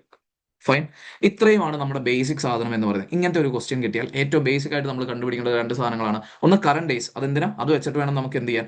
റിസീവബിൾസ് കണ്ടുപിടിക്കാൻ. ഈ റിസീവബിൾസ് കണ്ടുപിടിച്ചാൽ നമുക്ക് എന്ത് ചെയ്യാൻ പറ്റുള്ളൂ? നമ്മുടെ ആനുവൽ ബെനിഫിറ്റ്സ് ആണോ ആനുവൽ കോസ്റ്റ് ആണോ എന്നൊക്കെ കണ്ടുപിടിക്കാൻ പറ്റുള്ളൂ.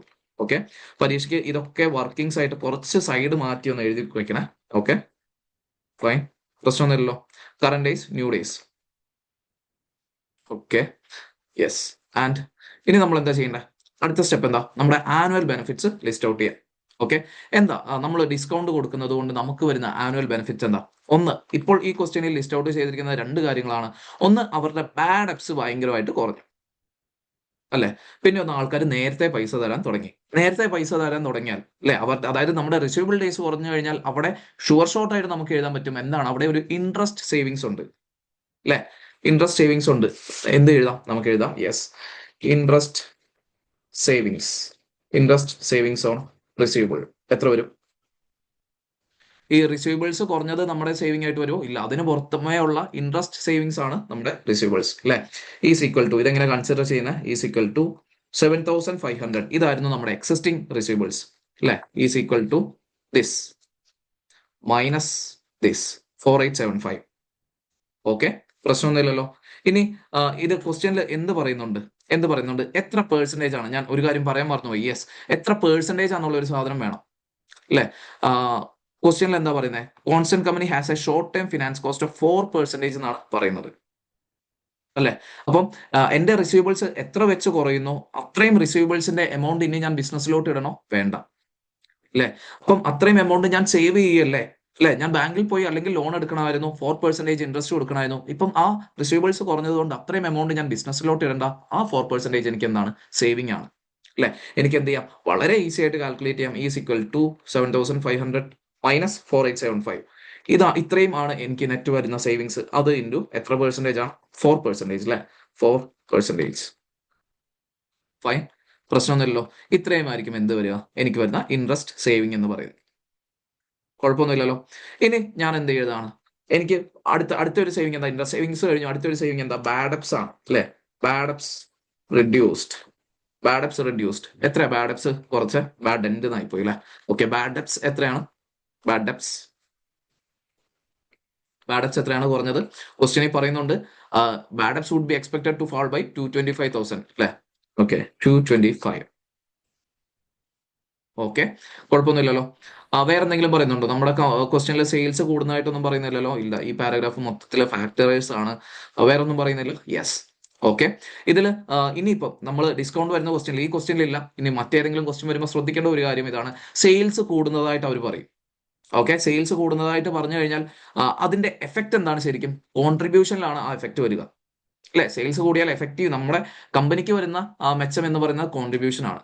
Sales minus variable cost. അപ്പം ആ കോൺട്രിബ്യൂഷൻ വെച്ചിട്ട് വേണം എന്ത് ചെയ്യാൻ? കാൽക്കുലേഷൻസ് മുന്നോട്ട് കൊണ്ടുപോകാൻ. ഓക്കെ, കുഴപ്പമൊന്നുമില്ലല്ലോ. ഇതിപ്പോ നമ്മുടെ ടോട്ടൽ ആനുവൽ ബെനിഫിറ്റ്സ് എത്രയേ ഉള്ളൂ? ഇത്രയേ ഉള്ളൂ. ഞാൻ എഴുതാണ് total benefits is equal to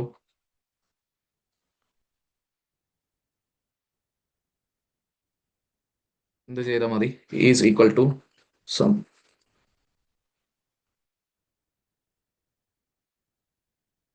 എത്ര വരും? ടോട്ടൽ ബെനിഫിറ്റ്സ് എത്ര വരും? Okay, sorry, yes, 106. ഓക്കെ, എത്ര വരും? 330 വരും. ഫൈൻ, പ്രശ്നമൊന്നുമില്ലല്ലോ. ഇനി അടുത്തത് എന്താണ്? നമ്മുടെ ആനുവൽ കോസ്റ്റ് നമ്മൾ എഴുതുന്നതാണ്. ആനുവൽ കോസ്റ്റ് നമ്മൾ എഴുതണം. ആനുവൽ കോസ്റ്റ് ഏതൊക്കെയാണ് വരുന്നത്? ആനുവൽ കോസ്റ്റ് എന്തായിരിക്കും വരുന്നത്? നമ്മൾ ഡിസ്കൗണ്ട് കൊടുക്കുകയാണ് അല്ലെ. ഡിസ്കൗണ്ടിന്റെ ഒരു കോസ്റ്റേ വരുന്നുള്ളൂ. വേറെ എന്തെങ്കിലും കോസ്റ്റ് വരുന്നുണ്ടോ? ഇല്ല. ഓക്കെ, സോ ഞാൻ എഴുതാണ് എന്റെ ഡിസ്കൗണ്ട് കോസ്റ്റ് എന്ന് പറഞ്ഞ് ഞാൻ എഴുതണം. ഡിസ്കൗണ്ട് കോസ്റ്റ് എന്താ? ഡിസ്കൗണ്ട് കോസ്റ്റ് എത്രയാണ് വരുന്നത്? Discount cost is equal to എത്ര? എന്റെ ടോട്ടൽ സെയിൽസ് ഡിസ്കൗണ്ട് എത്രയാണെന്ന് വരുന്നത് പറഞ്ഞ ഓക്കെ, 1.25% ആണ്. അതിൽ 70% ആണ് എന്തെടുക്കുള്ളൂ? ഡിസ്കൗണ്ട് എടുക്കുള്ളൂ അല്ലെ. ടോട്ടൽ ക്രെഡിറ്റ് സെയിൽസിന്റെ 70% മാത്രമേ ക്രെഡിറ്റ് സെയിൽ എടുക്കുള്ളൂ. അത് എടുക്കുന്ന പെർസെന്റേജ് എത്ര? 1.25%. നേരെ എന്ത് ചെയ്താൽ മതി? 45,000 ഇൻറ്റു 70% ഇൻറ്റു ഇവര് എത്ര പെർസെന്റേജ് ആണ്? 0.0125. ഓക്കെ, അല്ലെങ്കിൽ 1.25% എന്ത് വേണമെങ്കിലും കൊടുക്കാം. Okay, you will be getting 393.75. ഒന്ന് ആലോചിച്ച് നോക്കിക്കേ. വേറെ കോസ്റ്റോ കാര്യങ്ങളോ എന്തെങ്കിലും വരാനുണ്ടോ? ഇല്ല അല്ലെ. ആ ക്വസ്റ്റ്യനിലെല്ലാം കവേർഡ് അല്ലേ? യെസ്. ഓക്കെ, സോ ഇത്രയും കാര്യങ്ങളാണ് പറയുന്നത്. നമ്മൾ പറയുന്നത് എന്താണ്? നമുക്ക് ടോട്ടൽ ബെനിഫിറ്റ്സ് എത്ര കിട്ടും? 330 ആണ് കിട്ടുന്നത്. അതൊന്ന് ബോൾഡ് ചെയ്ത് വെക്കുക. ആൻഡ് ഡിസ്കൗണ്ട് കോസ്റ്റ് എന്താണ്? 393.75 ആണ് അല്ലെ. കോസ്റ്റ് ആണോ ബെനിഫിറ്റ് ആണോ കൂടുതൽ? ഒബ്വിയസ്ലി എന്താണ്? കോസ്റ്റ് ആണ് അല്ലെ. അപ്പൊ നമുക്ക് എന്ത് ചെയ്യാം? അടിയിൽ താഴെ ഒരു കമന്റ് എഴുതി വെക്കാം. As cost of providing discount is higher. Cost of providing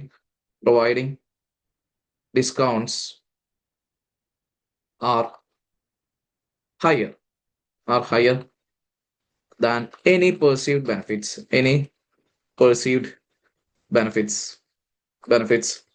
It doesn't seem to be a good option അല്ലെ. അത്രയും പറഞ്ഞാൽ മതി അല്ലെ. അല്ലെങ്കിൽ നമ്മൾ എന്ത് ചെയ്യില്ല? ഡിസ്കൗണ്ട് കൊടുക്കില്ല എന്നുള്ളത് പറഞ്ഞാൽ മതി. ഫൈൻ, പ്രശ്നമൊന്നുമില്ലല്ലോ. ഇത്രയും ചെയ്താൽ നമുക്ക് എന്തായി? 4 മാർക്സ് കിട്ടി. ഫൈൻ, പ്രശ്നമൊന്നുമില്ലല്ലോ. ഇനി അടുത്ത ക്വസ്റ്റ്യൻ എന്തായിരുന്നു? Moving on to the next question. എന്താ പറയുന്നത്? Financial effect of early settlement discount 4 marks is done. And moving on to evaluate the financial effect of factors offer. ഫാക്ടറിന്റെ ഓഫർ ഉണ്ട്, ഒരു ഫാക്ടർ നമുക്ക് ഓഫർ തന്നിട്ടുണ്ട്, അതിന്റെ എഫക്ട് എന്താണെന്നാണ് കൺസിഡർ ചെയ്യേണ്ടത്. അല്ലെ, ഇതിന്റെ വർക്കിംഗ് കാര്യങ്ങളെല്ലാം ലിറ്ററലി സെയിം ആണ്. നമുക്ക് എന്ത് ചെയ്യാം, ഈസി ആയിട്ട് ഈ പറഞ്ഞ ടൈറ്റിലൊക്കെ പിന്നെ എഴുതണോ വേണ്ട, നമുക്ക് എന്ത് ചെയ്യാം, നമുക്ക് ജസ്റ്റ് കോപ്പി ചെയ്യാം. ഞാൻ എന്ത് ചെയ്യണം, താഴോട്ട് പേസ്റ്റ് ചെയ്യണം. Okay fine. ഇവിടെ ക്വസ്റ്റ്യൻ നമ്പർ ഒക്കെ നിങ്ങൾ കറക്റ്റ് ആയിട്ട് എഴുതണം. ഏർലി സെറ്റിൽമെന്റ് ഡിസ്കൗണ്ട് ആയിരുന്നു നമ്മുടെ first question. Moving on to the second question അല്ലെ, moving on to the second question.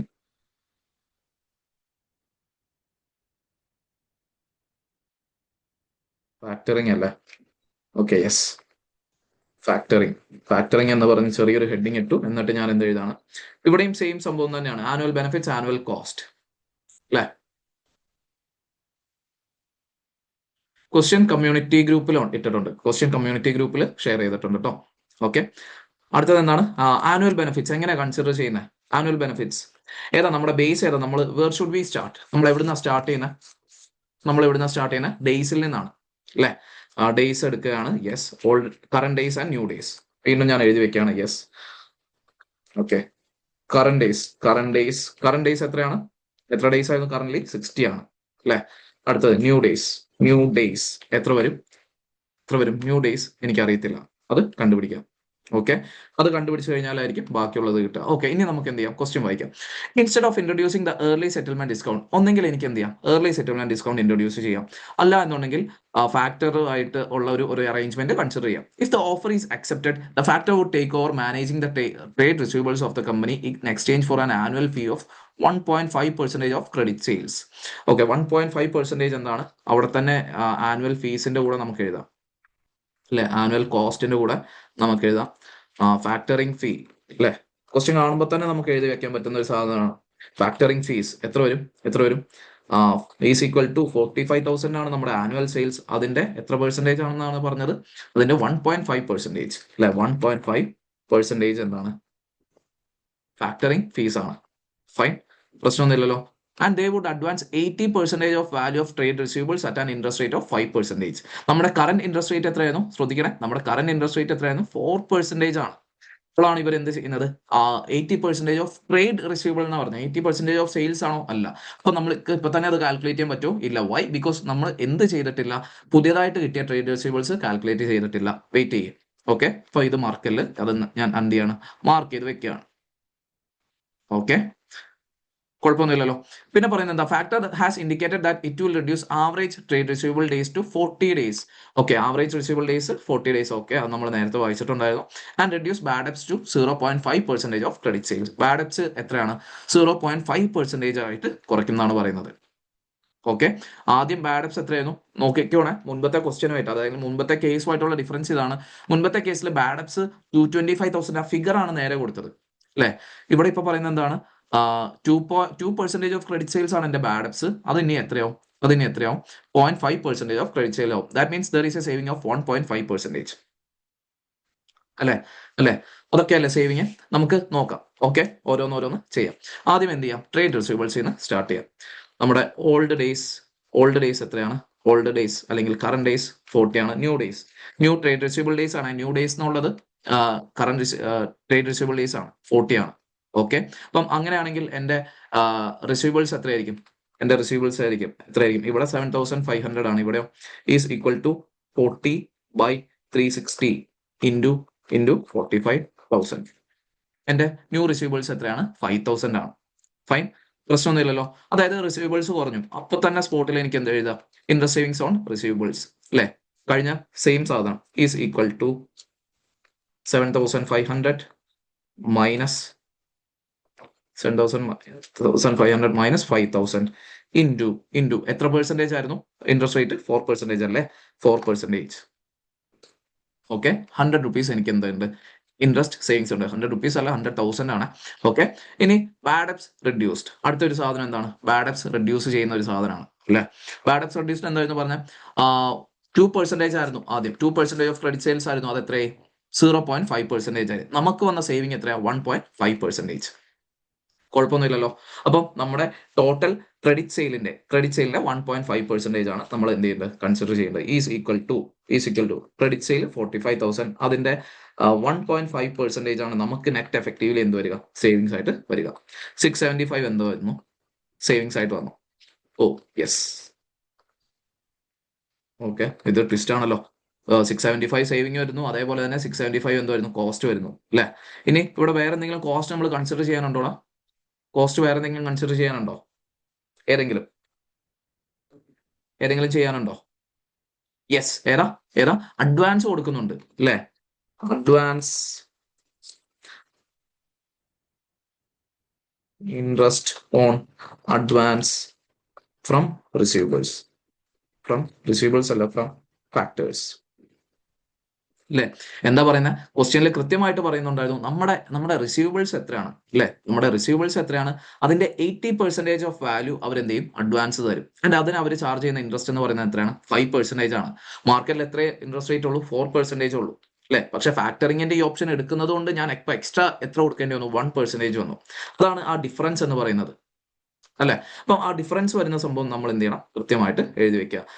Interest on advance from factors എന്ന് പറയുന്നത് ഇത് ആ ഡിഫറൻസ് എമൗണ്ട് മാത്രമേ ഉള്ളൂ കേട്ടോ. ഓക്കെ, അല്ലെങ്കിൽ ഇൻക്രിമെന്റൽ ഇൻട്രസ്റ്റ് എന്നൊക്കെ വേണമെങ്കിൽ പറയാം. ഇൻക്രിമെന്റൽ ഇൻട്രസ്റ്റ്, അതാണ് ആ proper time, incremental interest. Yes, incremental interest. കുഴപ്പമൊന്നുമില്ലല്ലോ. ഓക്കെ, എത്ര വരും, 1% ആണ് വരിക അല്ലെ. എത്രന്റെ, ഇപ്പോഴത്തെ റിസീവബിൾസിന്റെ 80% വാല്യൂ അല്ലെ. ഇപ്പോഴത്തെ റിസീവബിൾസ് എത്ര, ഈസ് ഈക്വൽ ടു ഇപ്പോഴത്തെ റിസീവബിൾസ് ഇതിന്റെ 80%ന്റെ ഇൻറ്റു 0.01 അല്ലെ. 1% അല്ല വാല്യൂ ഡിഫറൻസ് വരുന്ന, എത്ര വരും കോസ്റ്റ്, 40 ആണ് നമുക്ക് എക്സ്ട്രാ കോസ്റ്റ് വരിക. ഓക്കെ, അപ്പം എന്റെ ടോട്ടൽ ബെനിഫിറ്റ്സ് എത്രയായിരുന്നു, സം. എന്റെ ടോട്ടൽ ബെനിഫിറ്റ്സ് എത്രയാണ്, 675 ആണ്. എന്റെ ടോട്ടൽ കോസ്റ്റുകളോ, ഈസിക്കൽ ടു സം. വീണ്ടും എന്ത് ചെയ്യുക, ഒരു സം ഫംഗ്ഷൻ ഇട്ട് കൊടുക്കുക. യെസ്, പരിപാടി കഴിഞ്ഞു, ഡൺ അല്ലെ. എനിക്ക് 775 എന്റെ ടോട്ടൽ ബെനിഫിറ്റ്സ് ഉണ്ട്. എന്റെ ടോട്ടൽ കോസ്റ്റ് എത്ര വരുന്ന, ടോട്ടൽ കോസ്റ്റ് എത്ര വരുന്നു, 715 ആണ് വരുന്നത്. അപ്പൊ എന്റെ നെറ്റ് ഗെയിൻ എത്രയാണ് മക്കളെ, നെറ്റ് ഗെയിൻ, അതായത് ഫാക്ടറിങ് എടുക്കുന്നത് കൊണ്ട് വരുന്ന നെറ്റ് ഗെയിൻ എത്രയാണ്, net gain is equal to 775 minus 750 അല്ലെ. 60 ആണ് എന്ത്, എന്റെ നെറ്റ് ഗെയിൻ ആയിട്ട് വരിക. ഓക്കെ, ഇതിനെ ഹൈലൈറ്റ് ചെയ്ത് ഒന്ന് അണ്ടർലൈൻ ചെയ്ത് വെച്ചാൽ മതി. ഓക്കെ, കുഴപ്പമൊന്നുമില്ലല്ലോ.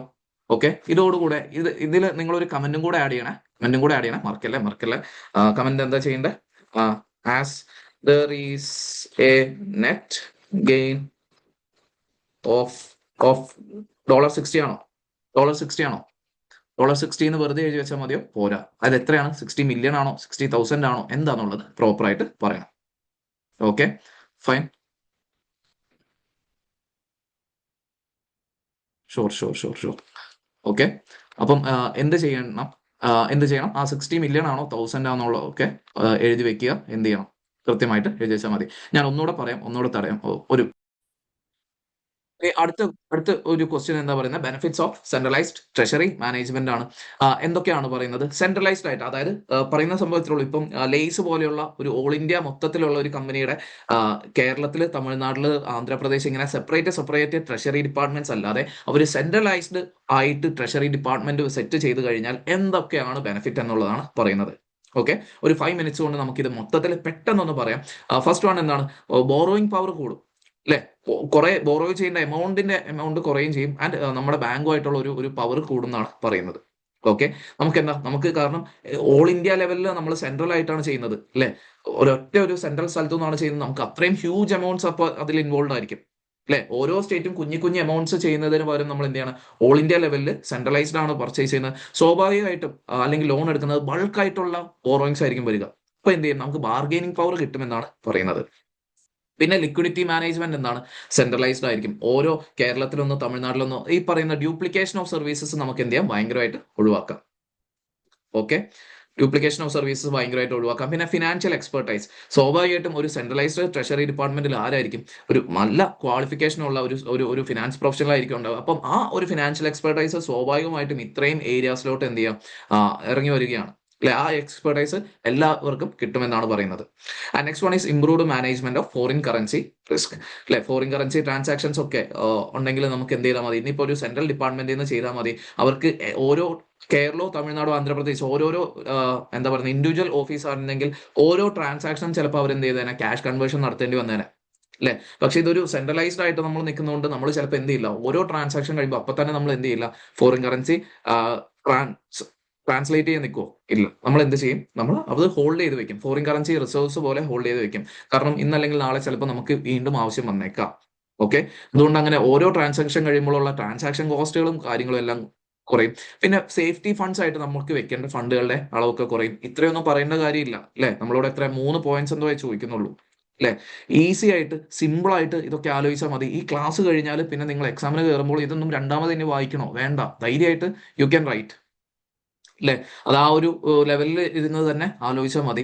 And next one is short term investment. എന്താ പറയുന്നത്? Centralised cash pooling can lead to more beneficial rates in the short term money markets improving profitability. Okay? Centralised ആയിട്ട് ക്യാഷ് പൂൾ ചെയ്യുന്നതുകൊണ്ട് നമുക്ക് എന്ത് ചെയ്യാം? ഇൻട്രസ്റ്റ് റേറ്റിൽ ഭയങ്കരമായിട്ട് ബാർഗെയിൻ ചെയ്യാം മണി മാർക്കറ്റ്സിലൊക്കെ, വിച്ച് ഇൻക്രീസസ് പ്രോഫിറ്റബിലിറ്റി. കുഴപ്പമൊന്നുമില്ലല്ലോ. ഓക്കെ? പിന്നെ മനസ്സിലാക്കി വെക്കുക, എക്സാമിന് നമ്മൾ എഴുതുന്ന ലാംഗ്വേജ് എന്ന് പറയുന്നത് ഭയങ്കര ഇമ്പോർട്ടന്റ് ആണ്. ഓക്കെ? ഇപ്പൊ ഞാൻ നിങ്ങളോട് മലയാളത്തിലാണ് സംസാരിക്കുന്നത്. ഓക്കെ, അത് കേട്ടിട്ട് മലയാളം തന്നെ ആ ഒരു രീതിയിൽ നമ്മൾ എഴുതി വെക്കാൻ പാടുണ്ടോ? ഇല്ല. ആസ് എ ഫിനാൻഷ്യൽ മാനേജർ നമ്മൾ ഫിനാൻഷ്യൽ ടേംസ് വേണം യൂസ് ചെയ്യാൻ. ഓക്കെ? ആൻഡ് നമ്മൾ ആ ഒരു പോയിന്റിലോട്ട് എങ്ങനെ എത്തുന്നത്? ഒരുപാട് ക്വസ്റ്റ്യൻസ് പ്രാക്ടീസ് ചെയ്ത് വരുമ്പോഴാണ് നമുക്ക് എന്ത് വരിക? സിമ്പിൾ ആയിട്ടുള്ള കുറെ വാക്കുകൾ കിട്ടുക. ഓക്കെ? ഇപ്പൊ ഫോറിൻ കറൻസി റിസ്ക് ഒക്കെ പറയുമ്പോൾ ആ ഹെഡ്ജ് ചെയ്യാനുള്ള മെത്തേഡ്സും ബാക്കി കാര്യങ്ങളെല്ലാം ചെയ്യാൻ കുറച്ചുകൂടി ഈസിയാണ്. ആ ഹെഡ്ജിങ് എന്ന് പറഞ്ഞുള്ള ടേം നമുക്ക് യൂസ് ചെയ്യാം അല്ലെ? അപ്പം ഫിനാൻഷ്യൽ ലാംഗ്വേജ് യൂസ് ചെയ്യാൻ ശ്രദ്ധിക്കണം. ഫിനാൻഷ്യൽ അവിടെയാണ് നിങ്ങളുടെ ആ ഒരു എക്സ്പെർട്ടൈസ് നമുക്ക് റിഫ്ലക്ട് ചെയ്യാൻ പറ്റുള്ളൂ. ഓക്കെ? കുഴപ്പമൊന്നുമില്ലല്ലോ. പിന്നെ moving on to the last question, Baumol model and Miller Orr മോഡലിന്റെ ഒരു അഡ്വാൻറ്റേജ്, ഒരു മോഡൽസ് എക്സ്പ്ലെയിൻ ചെയ്യാനാണ് പറയുന്നത് അല്ലെ? അപ്പൊ നമുക്ക് എന്ത് പറയാം? ബോമോൾ മോഡൽ എങ്ങനെയാണ്? ഇഒക്യു മോഡലാണ്. നമ്മൾ എങ്ങനെയാണോ ഇൻവെന്ററിയിൽ മെറ്റീരിയൽസിന്റെ കേസിൽ ഇൻവെന്ററിനെ കാണുന്നത്, അതേപോലെ തന്നെയാണ് ഇവിടെ എന്ത് ക്യാഷ് വർക്ക്ഔട്ട് ചെയ്യുന്നത് അല്ലെ? ഏതൊരു പോയിന്റിലും എത്ര amounts of cash securities sell ചെയ്ത് എത്ര എമൗണ്ട് ഓഫ് ക്യാഷ് നമ്മൾ റീറ്റെയിൻ ചെയ്യണം എന്ന് പറയുന്ന ഒരു ഐഡിയ തരുന്ന മോഡലാണ് ആര്? ബൗമോൾ മോഡൽ എന്ന് പറഞ്ഞിട്ടുള്ളത്. പിന്നെ അതിന്റെ ഫോർമുല എഴുതി വെക്കാം. ഫോർമുലയിലെ ഓരോരോ ടേംസ് നമുക്ക് എക്സ്പ്ലെയിൻ ചെയ്യാം. U will get the marks. Okay? Okay? കുഴപ്പമൊന്നുമില്ലല്ലോ.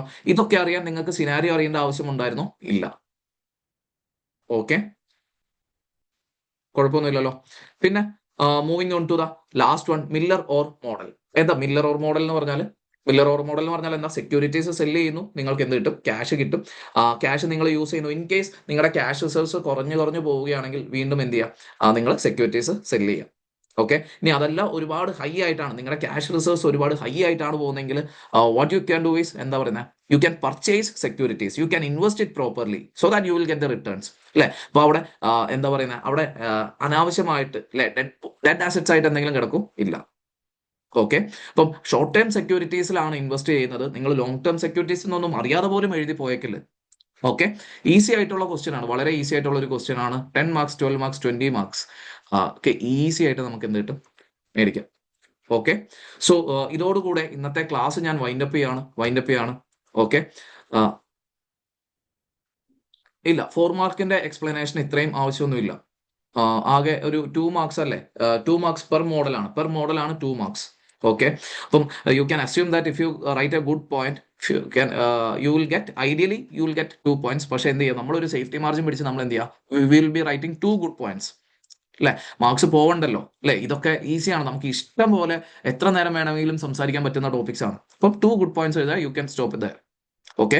ഒരുപാട് എക്സ്പ്ലെയിൻ ചെയ്യരുത്. ഓക്കെ? കാരണം മാർക്ക് ചെയ്യുന്ന ആള് അല്ലെ, ഈ പറഞ്ഞ സി സെക്ഷൻ ഒക്കെ മാർക്ക് ചെയ്യുന്ന ആള് ഒരു എക്സാമിനർ ആണ് അല്ലെ? അപ്പോൾ അദ്ദേഹത്തിന് കാര്യങ്ങൾ എത്രത്തോളം ഈസി ആക്കി കൊടുക്കാൻ പറ്റുമോ അത്രയും മാർക്സ് നമുക്ക് ഈസി ആയിട്ട് കിട്ടും. ഓക്കെ? ആ ഒരു ലോജിക്ക് യൂസ് ചെയ്യുക. ഓക്കെ? ഫൈൻ. അപ്പം ഒരു എക്സാം സിനാരിയോയിൽ വരുമ്പോൾ ക്വസ്റ്റ്യൻ എങ്ങനെയാണ് ചെയ്യേണ്ടതെന്ന് പഠിച്ചു, അതിന്റെ എക്സ്പ്ലനേഷൻസ് എങ്ങനെയാണെന്ന് പഠിച്ചു. ഈസിയാണ്. വർക്കിംഗ് ക്യാപിറ്റലിൽ പ്രത്യേകിച്ച് ഒന്നുമില്ല അല്ലെ? സെക്ഷൻ സി ഒക്കെ ഇത് വന്നാലും സിമ്പിൾ ആയിട്ട് എഴുതണം. ശ്രദ്ധിക്കേണ്ട കാര്യങ്ങൾ എന്ന് പറയുന്നത് എന്താണ്? ഈ പറയുന്ന പോലെ ബാഡപ്റ്റിന്റെ ഒക്കെ കാൽക്കുലേഷൻസ് ആണ് അല്ലെ? ക്രെഡിറ്റ് സെയിൽസ് അല്ല, ട്രേഡ് റിസീവബിൾസ് കണ്ടുപിടിച്ചിട്ട് അതിന്റെ മുകളിൽ വേണം എന്ത് ചെയ്യാൻ? ഇൻട്രസ്റ്റ് സേവിങ്സ് കാൽക്കുലേറ്റ് ചെയ്യാൻ. ചിലപ്പോൾ നമ്മൾ പെട്ടെന്ന് തിരക്കിന്റെ ഇടയ്ക്ക് ക്രെഡിറ്റ് സെയിൽസിന്റെ ഒക്കെ മുകളിലായി പോകും. അങ്ങനത്തെ ചെറിയ ചെറിയ മിസ്റ്റേക്സ് വന്നാലുള്ളൂ. ഓക്കെ, ബാക്കി വർക്കിംഗ്സിലൊന്നും തെറ്റ് വരാനുള്ള സാധ്യത വളരെ കുറവാണ്. പിന്നെ ഉള്ളത് aggressive policy, conservative policy, moderate policy, ആ ഒരു സംഭവങ്ങൾ. പിന്നെ short term funds, long term funds, ഇതിനെ എങ്ങനെയാണ് ഫണ്ട് ചെയ്യുന്നത്, അല്ലെ? ഇതിനെങ്ങനെയാണ് ഐഡിയലി ഫണ്ട് ചെയ്യേണ്ടത്? അല്ലെങ്കിൽ ഈ പറയുന്ന ഗിവൺ ദ എക്കണോമിക് എൻവിറോൺമെന്റ്, അല്ലെ? എക്കണോമി ഭയങ്കര ഇറാട്ടിക് ആണ്, അൺസർട്ടൈൻ ആണ്. അപ്പൊ ഞാൻ ഏതായിരിക്കും എന്ത് പോളിസി ആയിരിക്കും ഫോളോ ചെയ്യേണ്ടത്? ഇങ്ങനെ ഇത് മൂന്നും അങ്ങോട്ടും ഇങ്ങോട്ടും ഇന്റർ കണക്റ്റഡ് ആയിട്ടൊക്കെ ആലോചിച്ചാൽ മതി. ഓക്കെ, അപ്പം ഇതോടുകൂടെ ഇന്നത്തെ മാരത്തൺ സെഷൻ ഞാൻ ഇവിടെ വൈൻഡ് അപ്പ് ചെയ്യാണ്. നാളെ വരുമ്പോഴേക്ക് എന്ത് ചെയ്യുക? നല്ലപോലെ കോസ്റ്റ് ഓഫ് ക്യാപിറ്റൽ എന്ന് പറയുന്ന ടോപ്പിക് കൃത്യമായിട്ട് പഠിച്ചു വെക്കുക. ഓക്കെ, യെസ്, സ്ലൈഡ്സ് ഷെയർ ചെയ്യാം. Sure sure sure, thank you. അപ്പം see you guys, take care. നാളെ വരുമ്പോൾ കോസ്റ്റ് ഓഫ് ക്യാപിറ്റൽ പ്രിപ്പയർ ചെയ്ത് അടിപൊളിയായിട്ട് അറ്റൻഡ് ചെയ്യാം. Thank you, by.